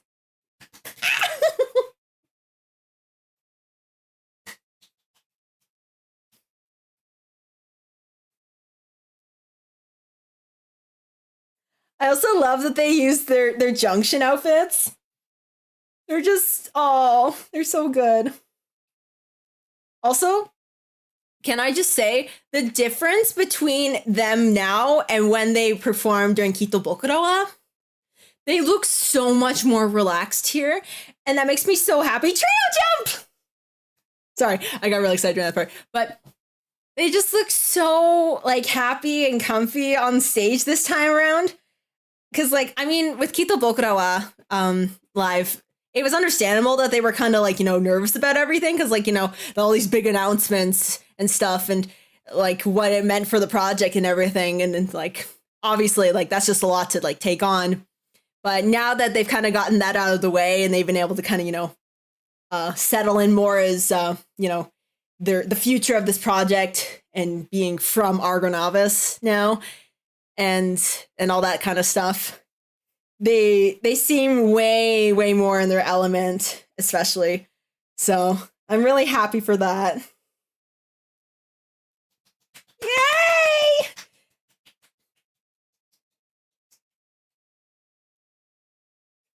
This makes me really happy.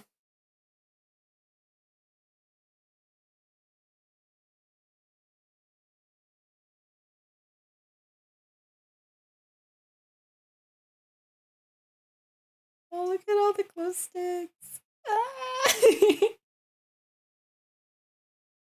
Oh, hey, hey, hey!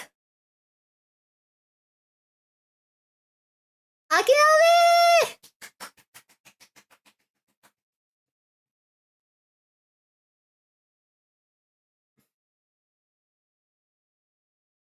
Oh yes, the intro to What If Wonderland!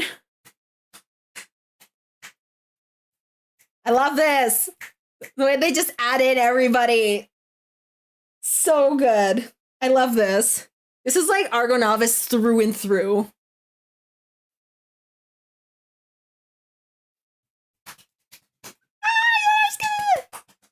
What do you see?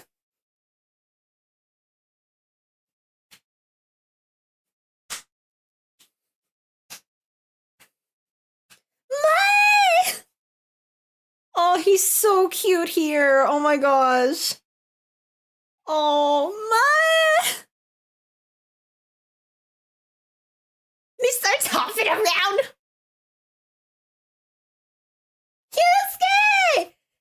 Mr. PR, sir! I owe my life to you!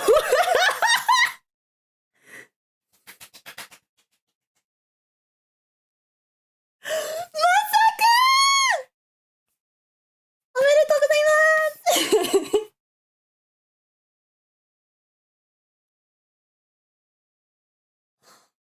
I love that jacket on him. He looks so sharp and so cute. So good. Okay, whatever he's doing here, I could just listen to him do that for like an hour, paid, and I would be fine with that. Like, please. This is the content I live for.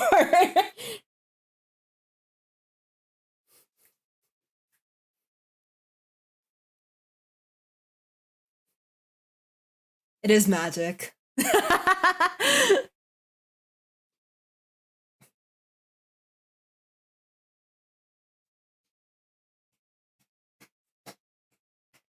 One, two. What if Wonderland? Good what if Wonderland? Oh no, what if Wonderland? 魔法が解けない。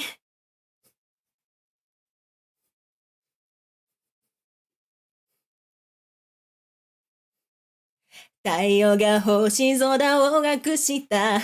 見つけてと逆がったささやく。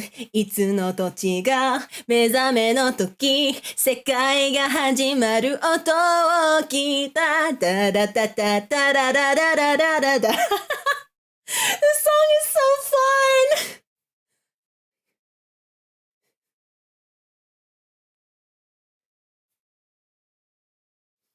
I love how they basically just don't care that it was like a Card Fight Vanguard ending. They're like, this is our song and we're gonna play it as many times as we want to. So stand up! Yay! Woo! Argonavis equals happy! Argonavis is happiness!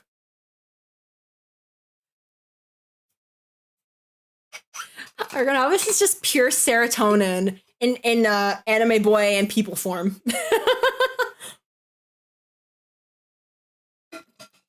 Whoop woo! 魔法が解けない。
They're just like grooving along with this song. I love this.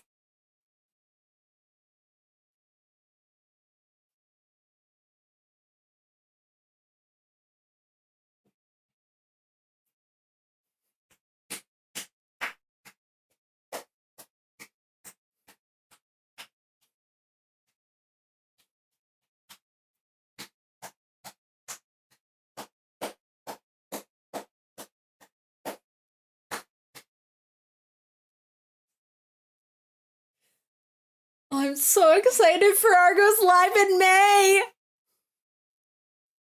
I can't wait to just hear full ARGONAVIS live again. Yase no Kito Bokura was only 2 months ago. I don't care. I am constantly in a state of missing ARGONAVIS, okay? Yes, Masa Longnose, let's go!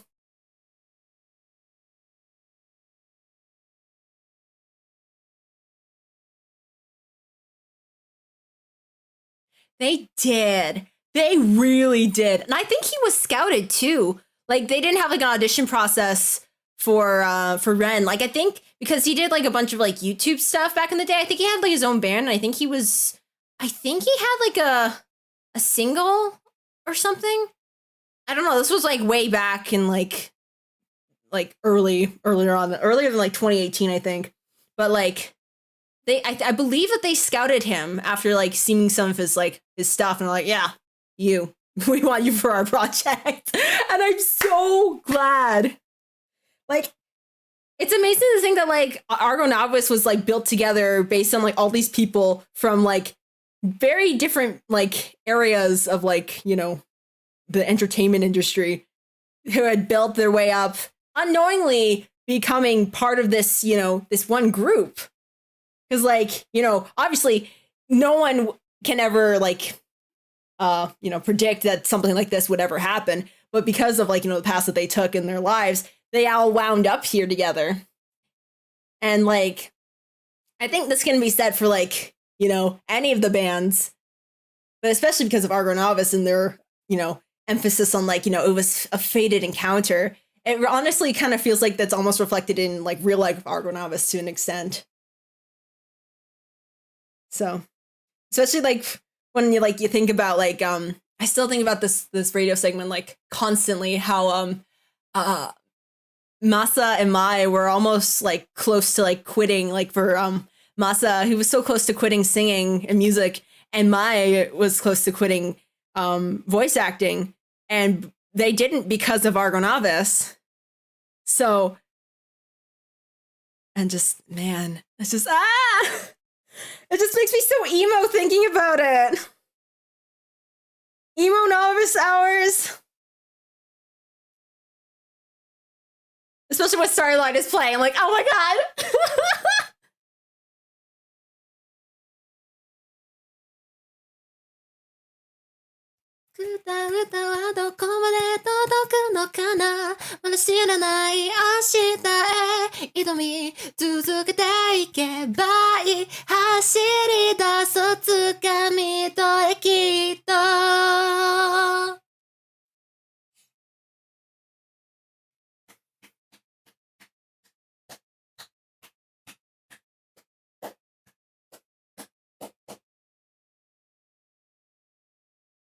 Oh, and all the cards in the background! Stop! I'm gonna cry.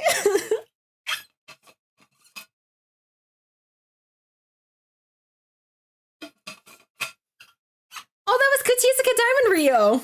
I just noticed. 思い出し君の声を聞かせて少し恥ずかしそうに Oh. Ding! I love that little ding there. It's so funny. It's like, ding!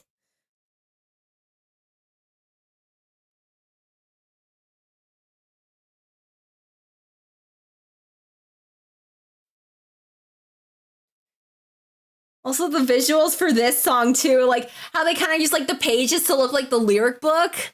Like, oh man.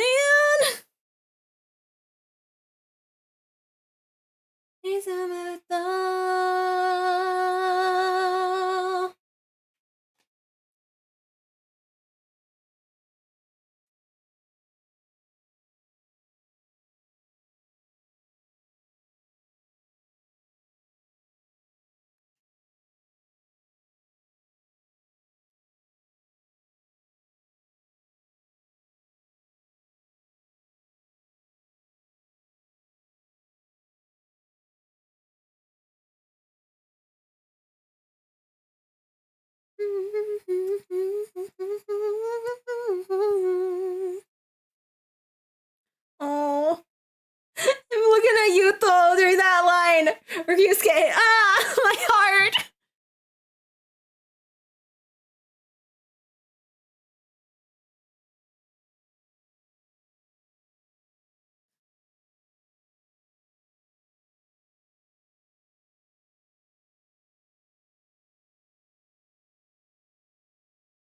Man, the experience to be in like the very front row for this show. I am so jealous of everybody. That's like one of my dreams, just have like a front row concert seat for like my favorite band, which would be ARGONAVIS. So but there's no way to guarantee that because like all the seating arrangements are random. But like essentially it's like for the most part, it's like the earlier you buy or the earlier you like go in for like the lotto, the more chance you have of getting like a better front row seat. And then it kind of goes back and back until it gets like the general ticket sales, and then it's mostly like kind of like the second what is it, balcony sort of thing. But sometimes you can get like just like a really good front row seat, but it's very rare. So that's what I've learned, at least.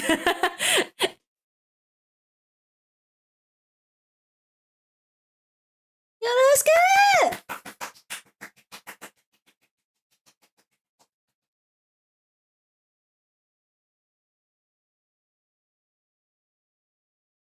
Right? Front row seats. I would just die on the spot, honestly.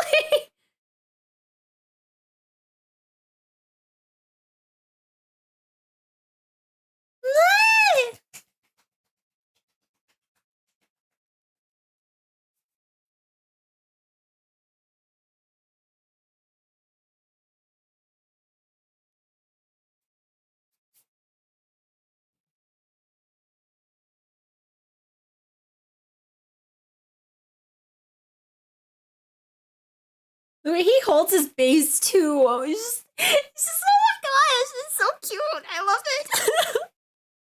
He's so sweet. I love my.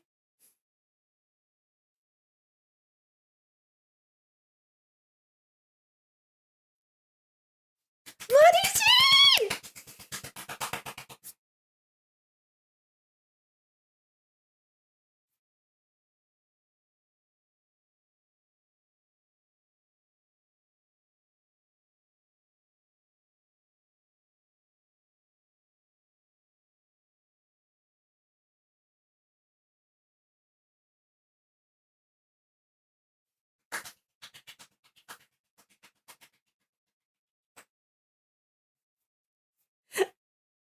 Every time Hey always stands up, it's like, hello, it's I. I love it.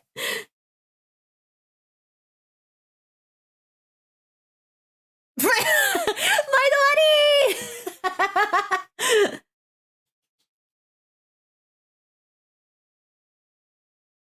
Denkun. The way he says Denkun is so cute. What's up? Thank you for everything!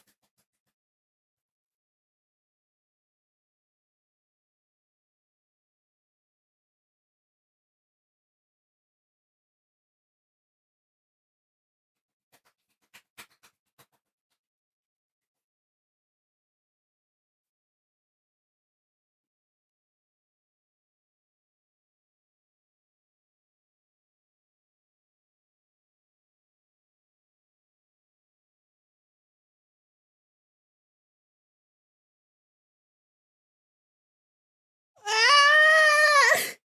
Kitoboku! My heart! Man wants coinage. He wants that New Year's money, though.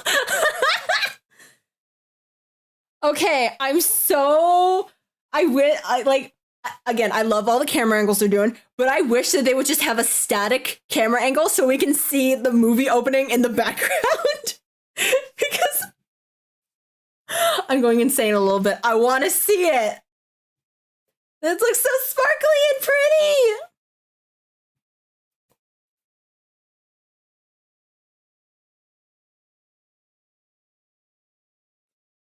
It looks so emo. I want to see it. I'm like still hoping and praying that somehow they do some kind of online viewing for, you know, Dios no Obligado. Look at this! This is gorgeous! They're spinning around in space!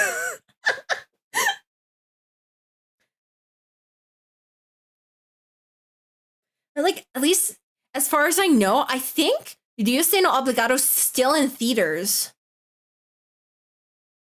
Like, I saw I follow quite a few JP Navis, and I think recently, like at least a few days ago, I saw someone going to see Dios no Obligado in theaters. Like they had like some like their thing of like popcorn and drinks and stuff, and they had like took a picture of like the movie poster before they went into the theater, which I thought was super cute.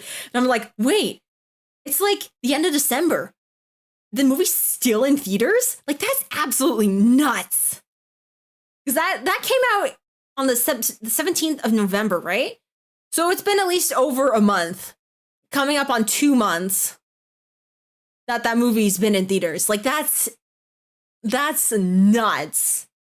Deserved, absolutely deserved, though. Oh, the singing parts!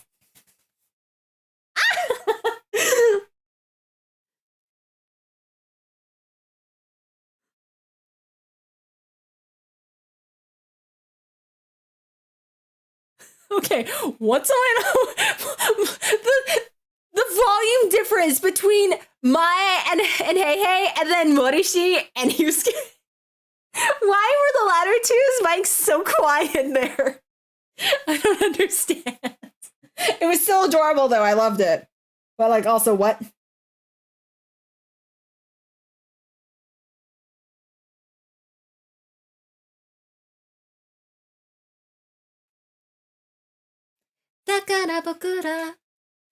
I've still been meaning to learn this song, but like I always forget and I just like really get into the vibe and I'm just like, yeah! And I'm like, oh wait, the song's over.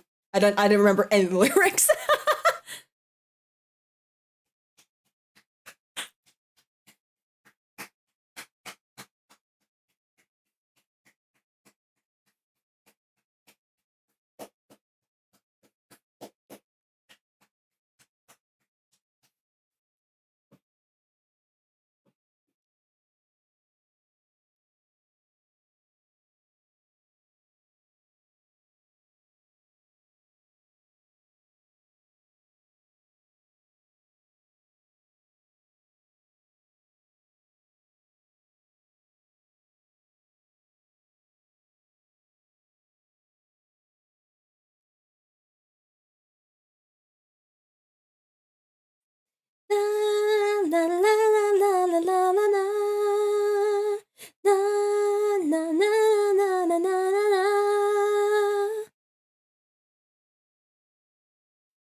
Man, what a way to end off this set list. Oh.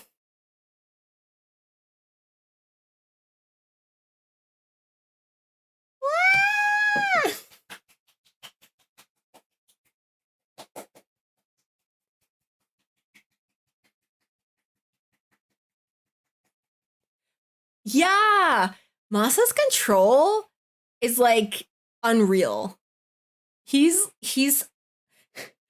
goals. Also, sorry, I just got distracted by hey pointing at the camera and Masa subsequently.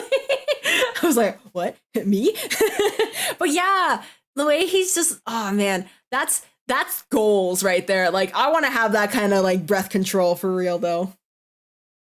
Being able to like just keep on belting out long notes even after a full set, like dang.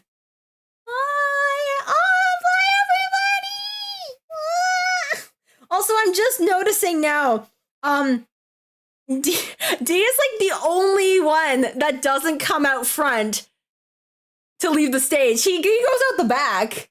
We don't see him come out from behind the drum set. And that's so cute.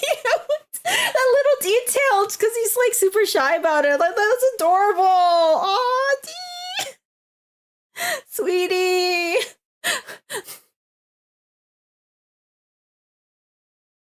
Oh yes, and this clapping section. I'm not exactly sure what was happening there. Everyone was doing their best. It was a little off, but the spirit was there, and I appreciate that. I guess the audience wasn't sure if they had to speed up or they just kept going at the same pace. And one half of the audience thought they were going to speed up, and then the other did not. And ended up sounding a little syncopated, which sounded kind of cool, but I don't think they intended to do that.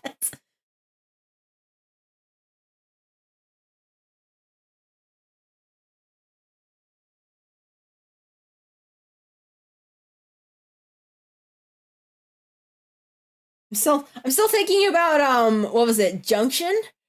Where like everybody in the audience clapped for like 7 minutes straight or longer because they were waiting to set up the fireworks and they hadn't come back on stage yet. So they just kept clapping until they were ready to come back on stage. That was so funny. It's like, man, if that ain't the navigator spirit, I don't know what is. Like, our boys haven't come back out yet. It's been almost 10 minutes. We're still gonna keep clapping. I love it. I love it. Yeah, I really hope after like after this and when they do like, you know, more shows and stuff for them and everything, I hope that the support members will get a lot more love. I've seen a lot of people people I know following them, which is really cool, which is really awesome. So yeah, I hope to learn more about them too, because like, you know, they're part of the project too now. They're part of the ARGONAVIS family. I want to learn more about them. I think they're neat.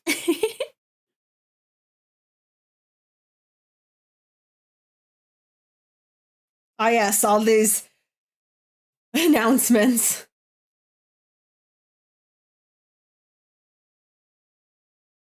What was this one? Oh, yes, they revealed the CG Star Live visuals. Ren looks so cute here. I want to cry. Also, I heard that CG Star Live Bandai Namco reached out to Argo Pro and not the other way around. I don't know if that's true or not, but if that's the case, then well, dang. This freaking okay, they just had to start birthday collections this year, and they just had to start with Ren. The same year I'm broke and can't afford to get more merchandise. Are you kidding me? Ah, I'm so mad. And also the fan club's opening up. I know that it's the official birthday song. Yes! Yes! Birthday song. Also, I'm not 100% sure if I am going to like join the fan club just because I don't know if they'll take like foreign currency. But if they do, I'm in trouble.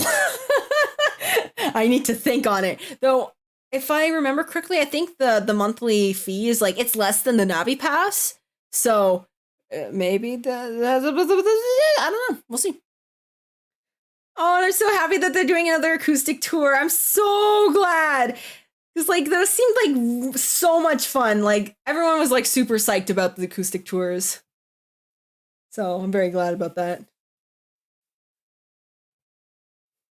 Ah, yes, freestyle! Let's go! Hella sexy. Let's go. Let's go!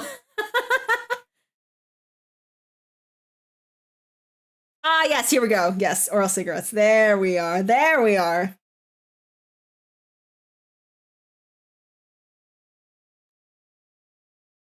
That's coming up soon. My wallet just not safe. Oh god. Oh yes, and Junction AG. So wait, is this just gonna be a Blu-ray of Junction AG and not paired with like a song or anything? Is that what they're what they're saying? So that's interesting that they're not pairing it with a single. And Argo's second album! Ah, when can I pre-order? When can I pre-order? And they chose a color. They chose the color cyan. I hope that means that that's gonna be a new song.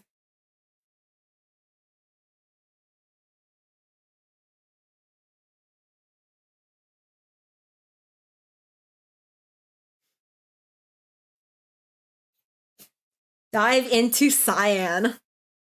Wow!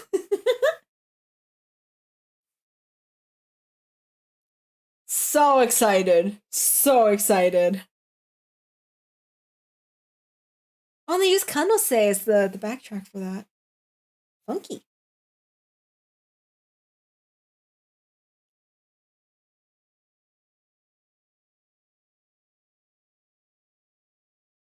Oh yeah, and then they announced it for all the other albums.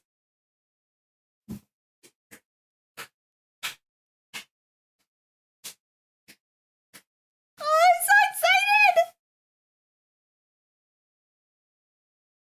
Oh, this sounds so good. It's just the preview, but I'm so excited.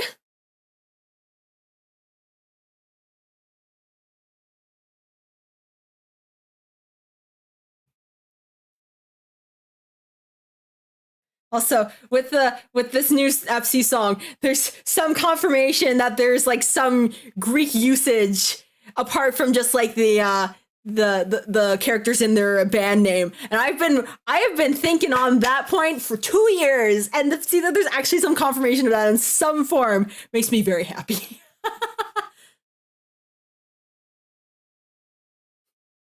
Right. I want the new albums now. Why do we have to wait until summer? I can't deal with this. I cannot. Ah, crying.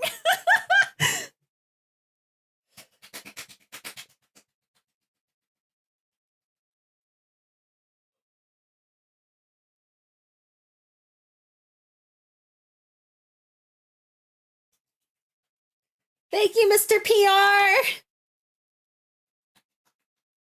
We love you, Mr. PR.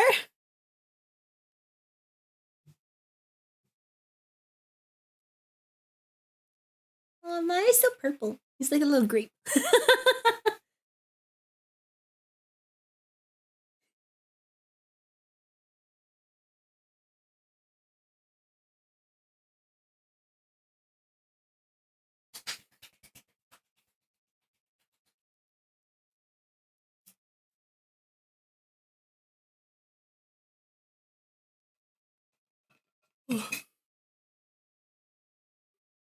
So I'm assuming that these albums that are coming out for Fanaris, Fudai, and Epsi, they're all like full-length albums. They're like 12-track albums. Probably.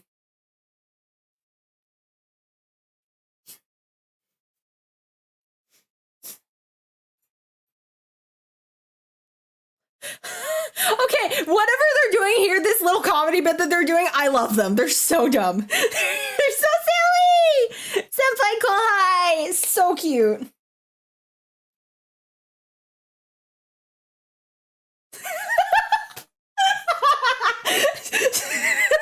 She's just like, wait, oh shoot, it's my turn.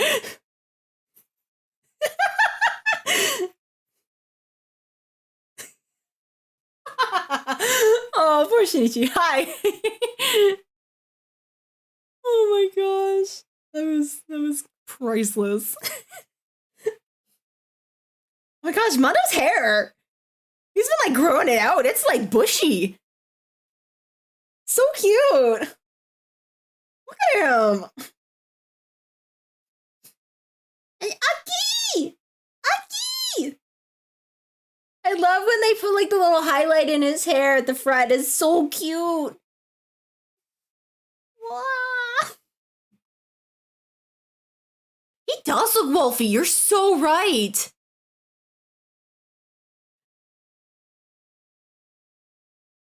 Yeah, Koki! Go 10! Yay!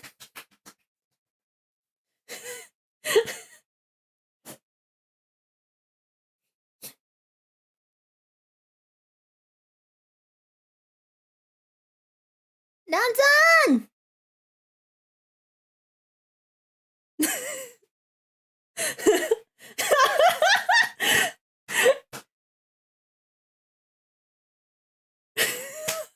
Good job, Arthur. That name is a tongue twister in itself.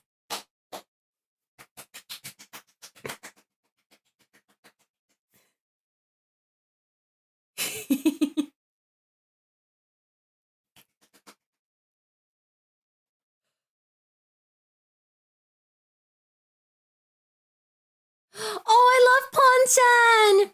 Ponchan! Actually, I ordered the Ponchan plush and it's still in transit, so I don't know when it's coming, but maybe soon, hopefully. I love Ponchan. That's not a camera, that's a light! Why are they like this?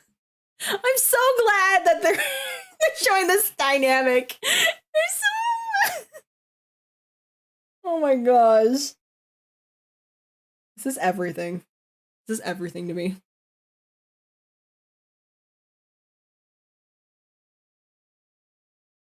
Yuki!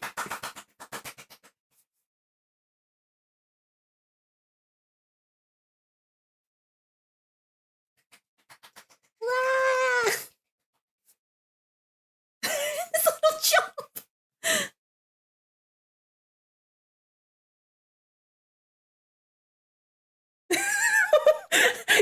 What was that?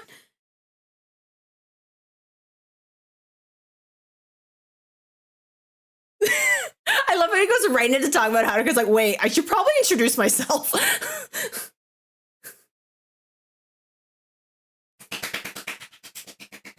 Gakun!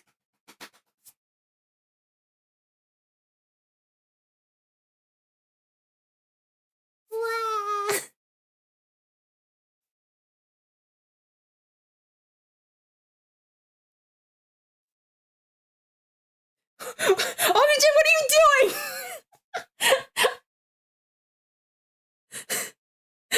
There's like, you're just watching all this and you're like, one side of the stage is a lot more active than the other side.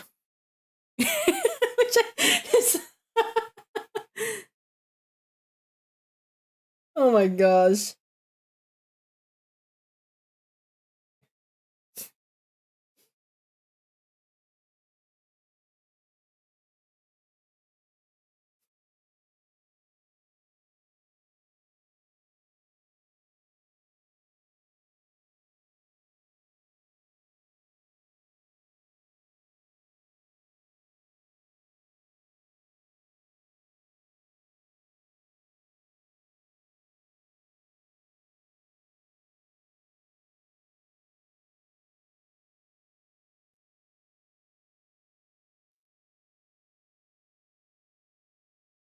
One day I hope to be fluent enough in Japanese to understand what the ever-loving heck is going on. Because it sounds entertaining and I'm laughing along with them. But inside, I really don't know what they're talking about. But they're making me smile anyways, so I think that's all that really matters for now. Until I decide I want to know what they're saying.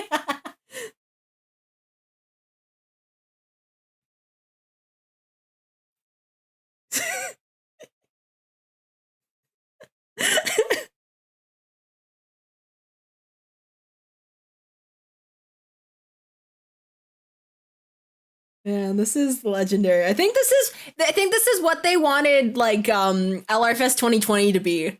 Like this ended up being way better than LRFest 2020 was. Not to say that LRFest 2020 wasn't good. It was good, but this was like leaps and bounds above LRFest 2020, and I'm so glad for it.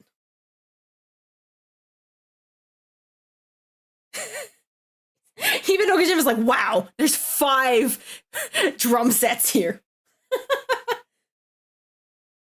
That's wild. There's so many drums. So many drums in one place.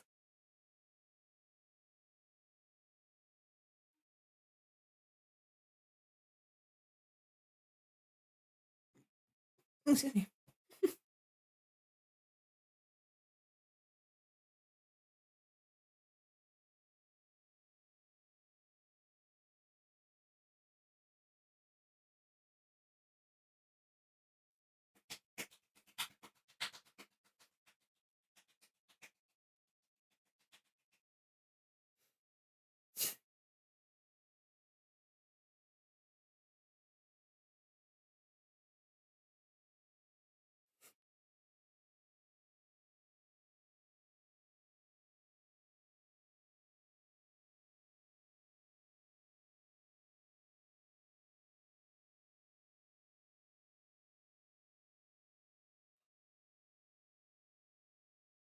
Mr. PR, let's go!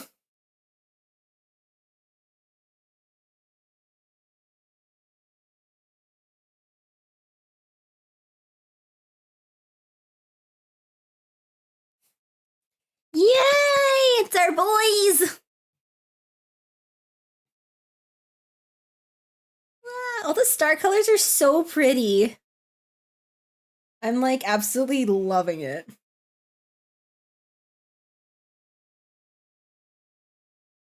Look at it, what did you do? I wasn't paying attention.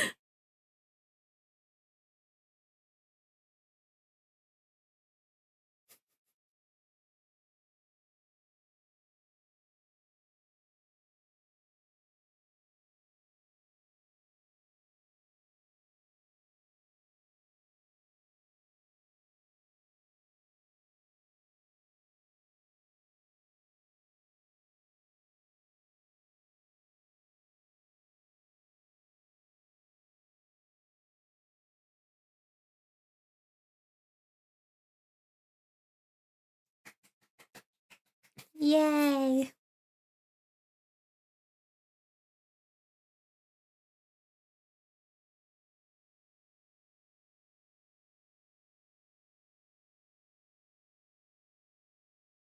Ugh.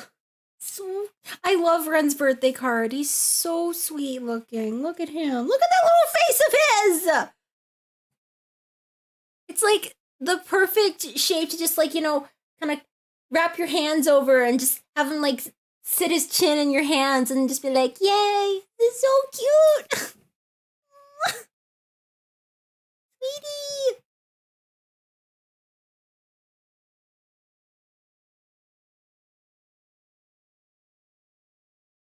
So I love these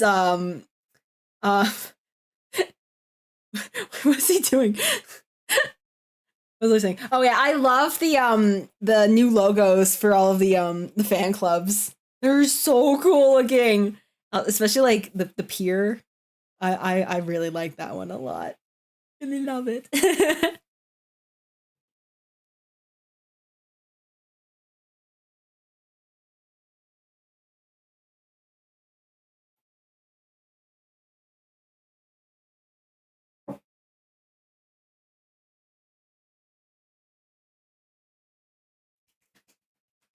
Yay.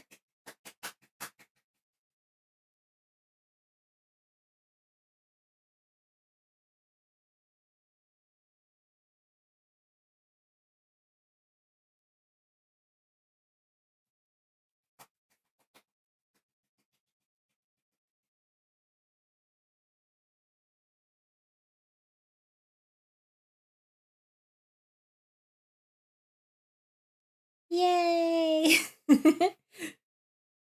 I hope they do another like live delayed viewing or live viewing for at least one of these shows.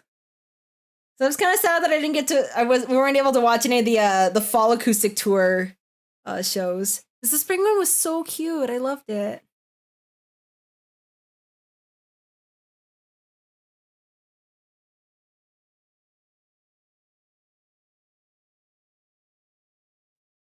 They said something that I didn't understand, but it seemed like everyone else was excited.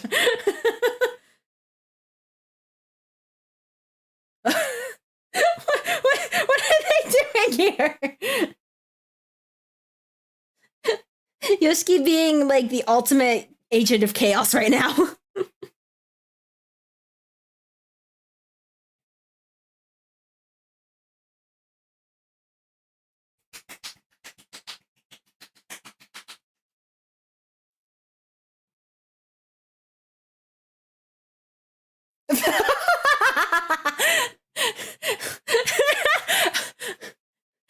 Olga-jin continues to be relatable.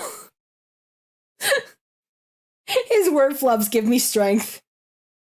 They give me hope that, hey, I might flub all my words all the time, but so does he, and he's successful. So that doesn't mean I can't be successful too. Well, thank you, Olga-jin, for giving me hope. Hope in myself.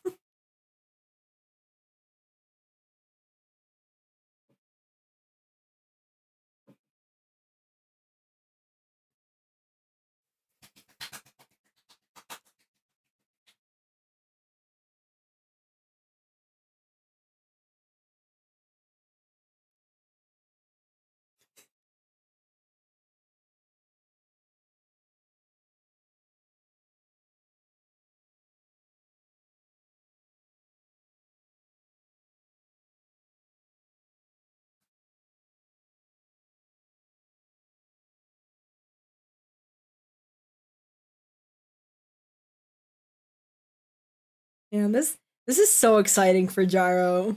Their debut with Universal and this mini album. Like, oh my gosh. Like, I don't think any of us could have predicted something like this would happen, but it is well deserved. 5,000%. If any band had to be like signed on to Universal, Gyro is most definitely deserving. So is ARGONAVIS, and I'm waiting for that to happen, but you know.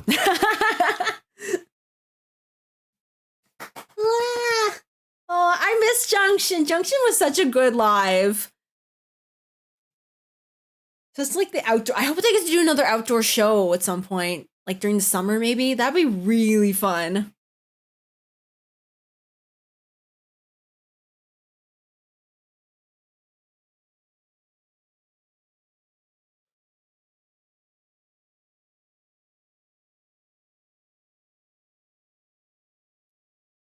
Also, I can kind of see what they did with like the costumes and stuff. Like they put Argo and Gyro in their Junction outfits, you know, to help promote the the Blu-ray. Thought that was very smart of them. Aggressive hand holding. Just wanna hold your hand.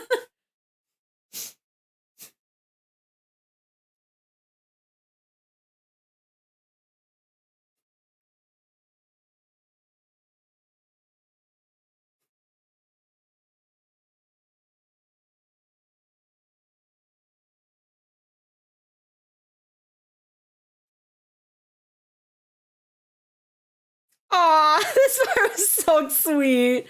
Let's hug it out, bro. Let's hug it out. Come on. Let's go. Man, everyone in Argo Pro is like best bros. Like literal family. It's so good. Well, not literal family, but almost literal family. They're just all. They just make my heart so happy.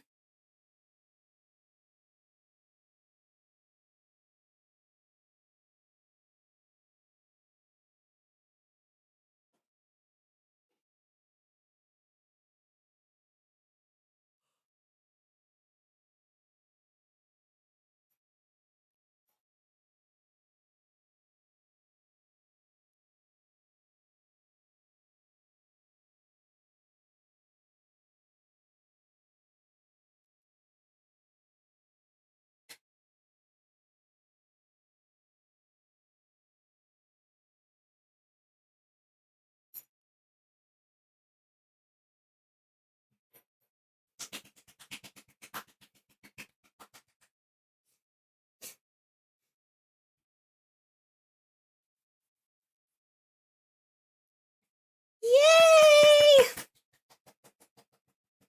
Whoever that guy was in the background singing, like screaming, that was me. Also, now I know how to say cyan in Japanese. Xian. Xian. Interesting. Very interesting.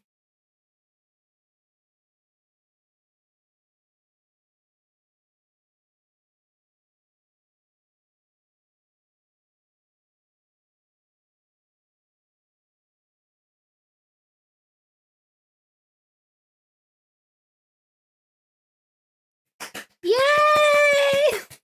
I hope they have new costumes for the new live. That would be so cool.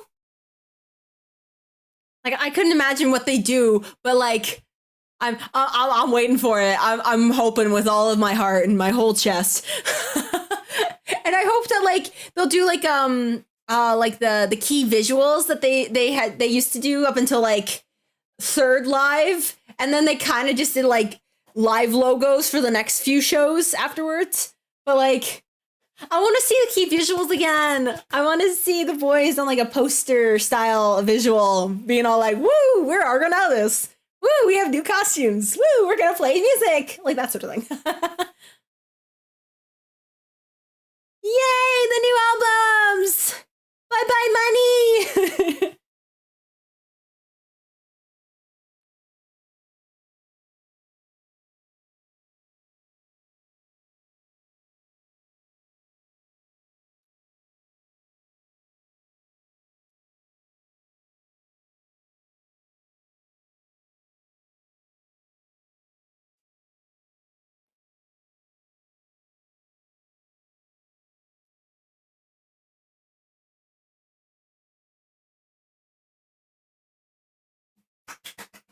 Yay, I'm so happy they finally get their full albums. Yay!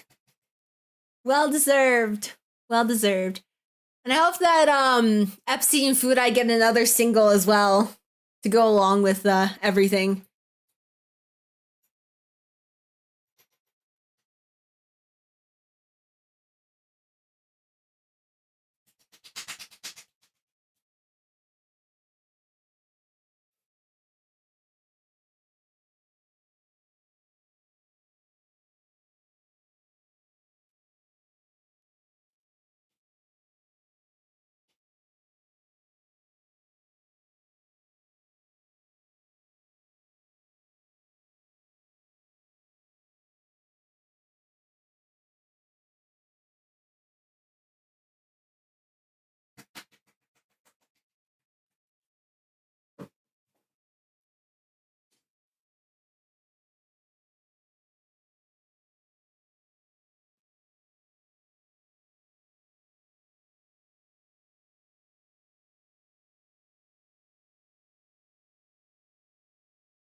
I'm so happy. Everyone seems like so excited for this live. It's like it's like a really big turning point for like, the project and everything, and they all get to be together to like, witness it all and experience it all. So I think that's really awesome. So also I want to like commend the costume makers for making whatever the heck Haruka's outfit is. Like it's like they took like, okay, hazmat suit but make it hot. That's basically what they did. And I was like I appreciate it. It's also just very, very odd looking, but he makes it work somehow, and I like that.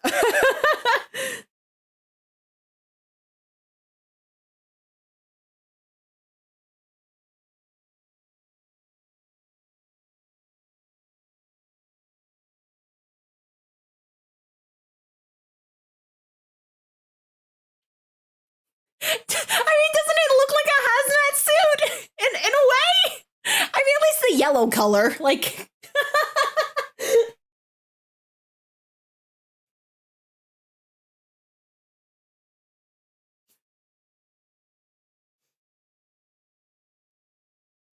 Yay! What a great first live for Gakkun for ARGONAVIS. Yeah.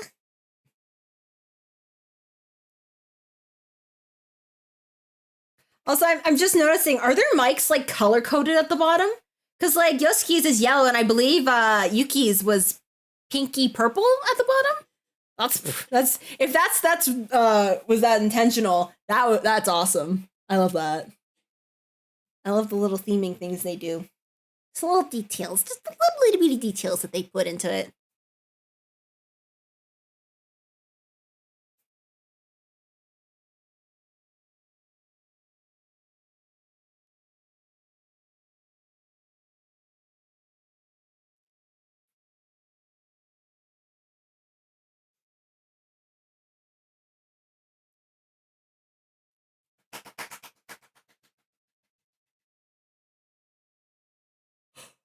Oh, excuse me.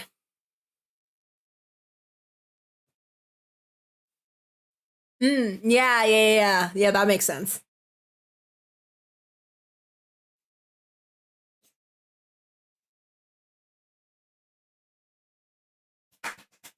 Yay!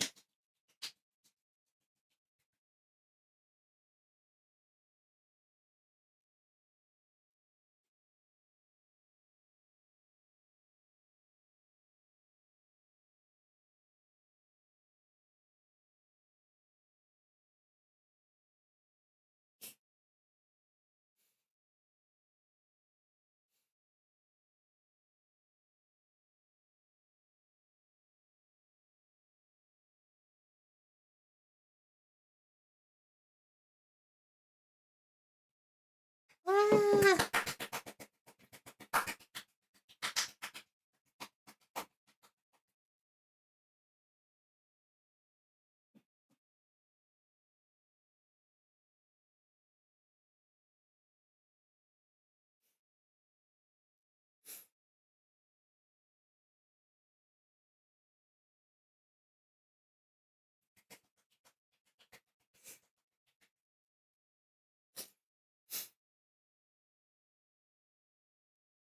I'm like trying to look because I can't remember what Arthur's eye color is normally. Is he wearing contacts?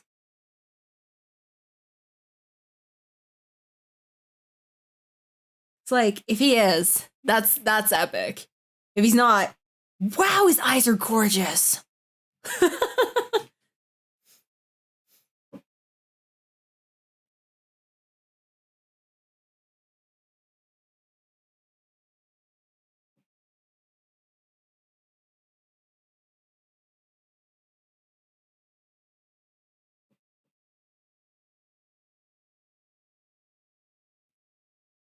He is wearing contacts. Okay. That's hardcore. I commend that. I've tried putting on contacts for cosplay. It didn't really work. Well, it did, but getting the contacts in my eyes was another story. I had to get my friend to put them in for me because she wears contacts regularly and she does stuff for cosplay and everything. And I'm like, oh, I've never put contacts in my entire life. I can't even open my eyes underwater. Like trying to actively put something in my eye was like a chore in its own. I don't even remember how I got them out. That was the first and last time I ever wore contacts. It was an experience that I don't want to go through again. I'm just not meant for contacts. Okay, yeah, okay, cool. Nice.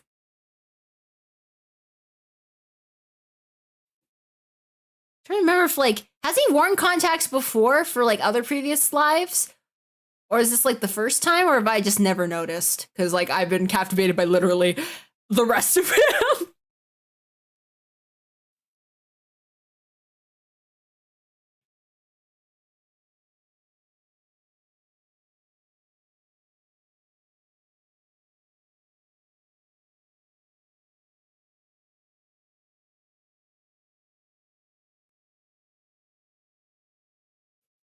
Wait, did Ogujin? I don't know if I heard this right. Did he just say like the set list was high calorie? Is that what he said? Because I can believe that. It's a very high calorie set list.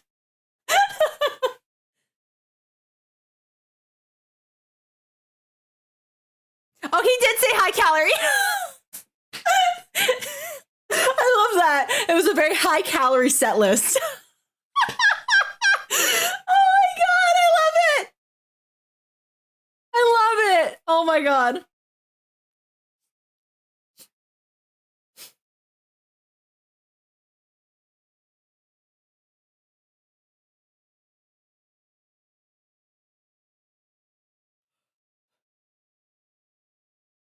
Aki burned the most, yeah. Going from bass to synth bass, like he was doing a lot. He was doing the mostest. We stand Aki.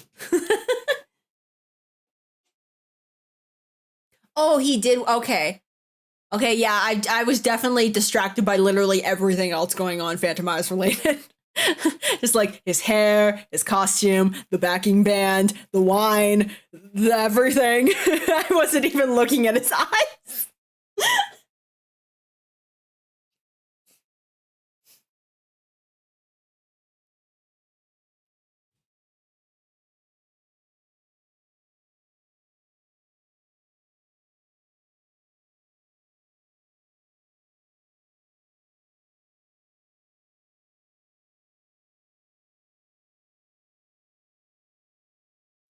Okay. I think he was talking about like the venue energy starting from like Fudai and then went through all the other bands to like ARGONAVIS and stuff. I don't know exactly what he said, but I'm trying to kind of pick up on things. I've been trying to pick up learning Japanese again more seriously a little bit. I don't know how seriously my studying currently constitutes as, but I'm doing it daily at least, so that's something. So I hope I'll be able to learn some more and maybe take like a proficiency test at some point. Maybe get my N5 proficiency. That'd be fun. Have something else to put to my name and speak like an elementary school.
I could just listen to Masa talk for like hours.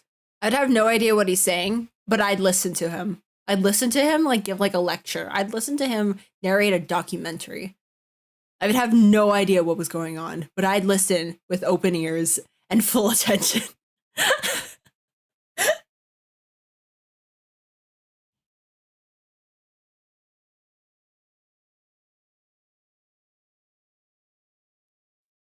Oh, and then all the shots of all of Argo.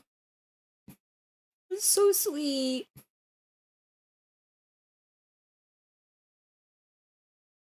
Oh.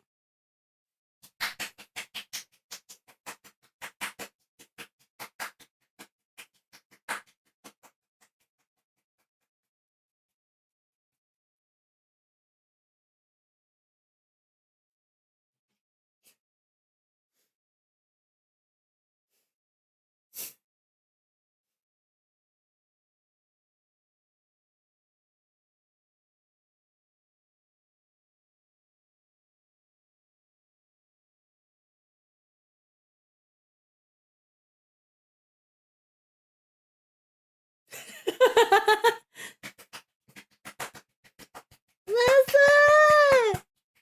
I love you!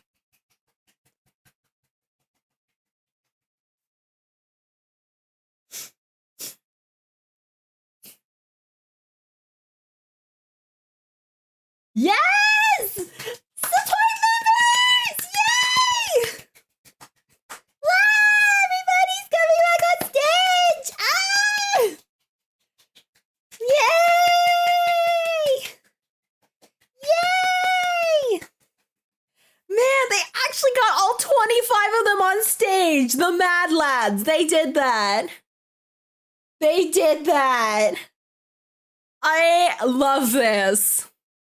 Okay, actually, I wanted to talk about this before, but like, back in, I want to say like probably like October of last year, I kind of had this like wish for the project. This was like before any of like the announcements came out for them, you know, separating and becoming their own sort of thing.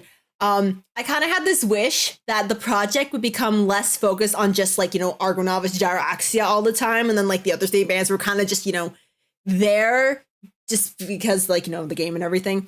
I wanted them to be able to be like, okay, I want to have more focus on like all of the bands as like a whole and focus on like, you know, every aspect of the project. Like not just like, you know, the 2 live performing bands, and then kind of Phantom Iris a little bit because they had a live band, but then like also bring in the others and, you know, have like, you know, equal amount of focus on them. Cause you know, like the whole like who decided there was like a main character sort of thing.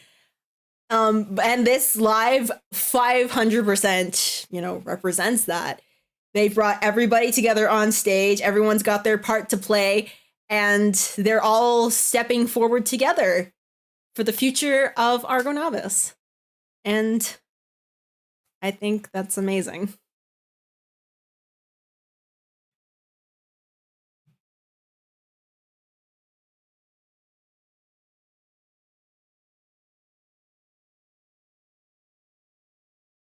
Oh yeah, and he said that they're not going to perform double A side.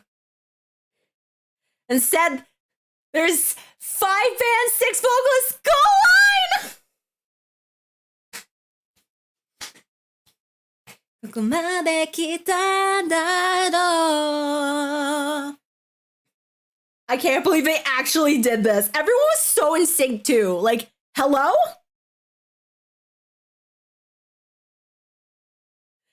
I never imagined Gakun would be singing Goal Line ever in my life, but I'll take it. Yes, please.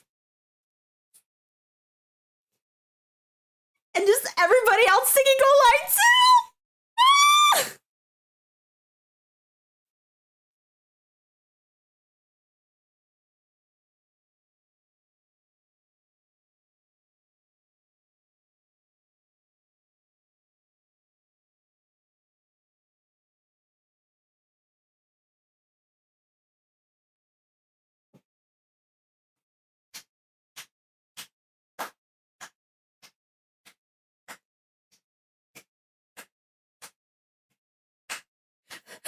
So again, someone fixed Holga-chan's microphone.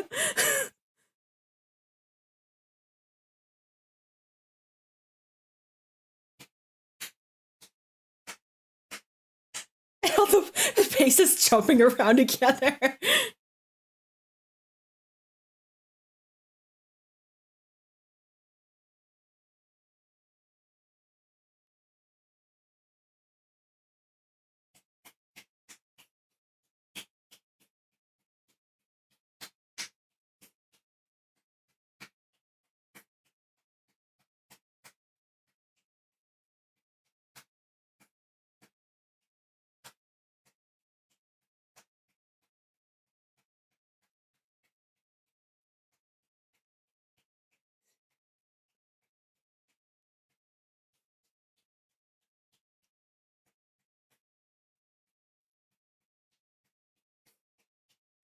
Whoa.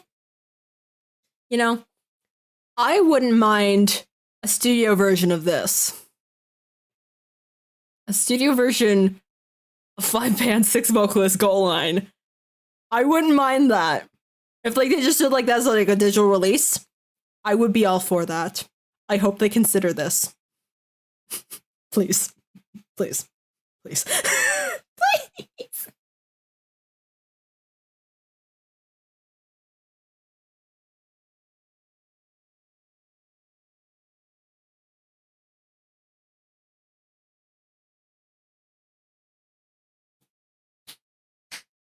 Oh, all the streamers!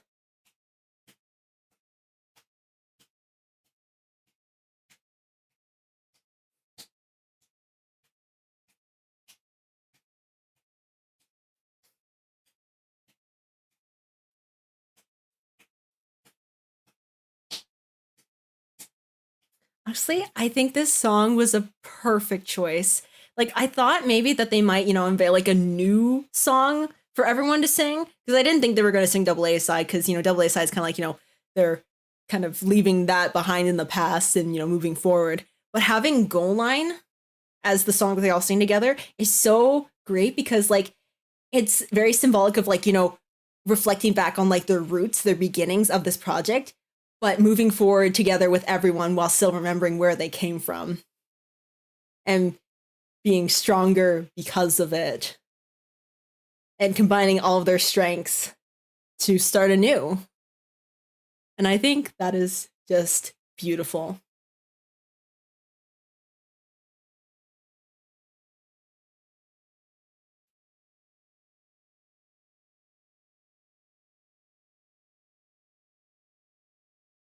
Man, we got synth and keyboard for this song. Let's go. Let's go.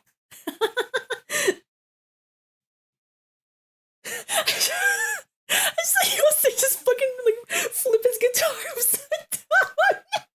Just holding it by the neck. That's so funny. Oh my, they're just having a big old party. My gosh. Look at them. Oh. Yay.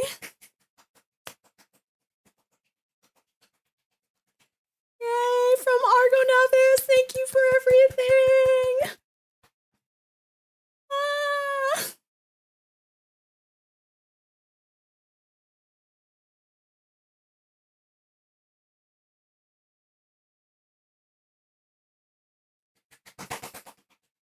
Everybody's standing. Oh my gosh. What a legendary live to be at.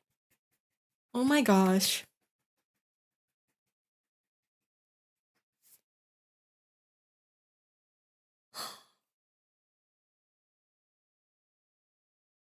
Oh my gosh.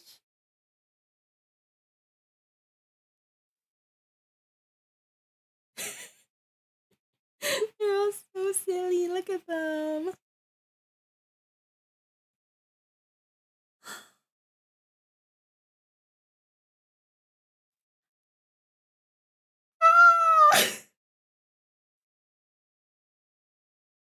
Love it. I love this.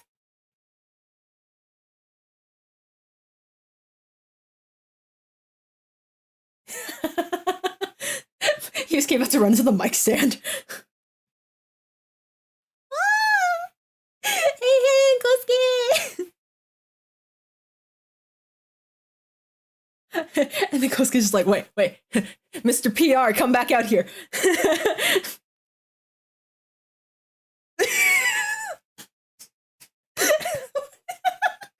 Oh, they are so best bros. This is like the best thing ever. I love them so much. Why are they like this? Oh my gosh.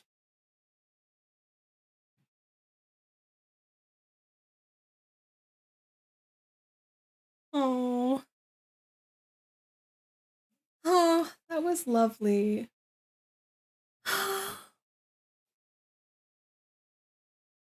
Honestly, like, that is for sure, like, their best live to date. Like, I think I've said that about, like, every single show that they've had, but, like, this show has, like... Is this up? But, like... Yeah, like, this show was, like, amazing just on its own, but just, like, the importance that it held as a live for this project just puts it on an entirely different level than any other show they've had. Maybe apart from, like, ARGONAVIS' very first live. And some of the, like, you know, Zero Beyonds. But those are, like, special in their own ways. And, like, especially for this show, it's like, how many projects do you know that could pull off something like this? This is a very, very special show. Not just for ARGONAVIS, but I just think for, like, you know, projects and franchises in general. Be able to, like, do this and start off on such an amazing foot. Like, ARGONAVIS is not going to be pulling any punches in 2022. They're gonna fight, and they're gonna, like... We're not gonna be ready for whatever they present to us.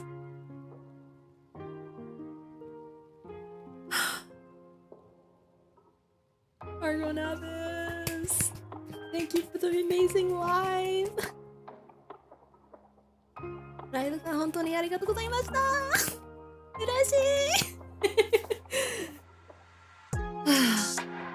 with that, I think it's time for me to go get some rest, look up some more bases, and maybe make a purchase in the future. Thank you everybody so much for joining me this evening, or whichever time you are in right now. Thank you for taking time out of your day to hang out with me for a few hours. I appreciate it a lot. I hope you guys can come visit later tomorrow and Friday, both at 7:30 p.m. EST. I'll be playing Omori, continuing with the Hikikomori route, and Rakuen. So yeah, that's gonna be fun. Do lots of more voice acting that nobody wants. So thank you again so much. Please take care of yourselves, have a good rest, drink water, eat well, take care, and until we meet again, bye bye!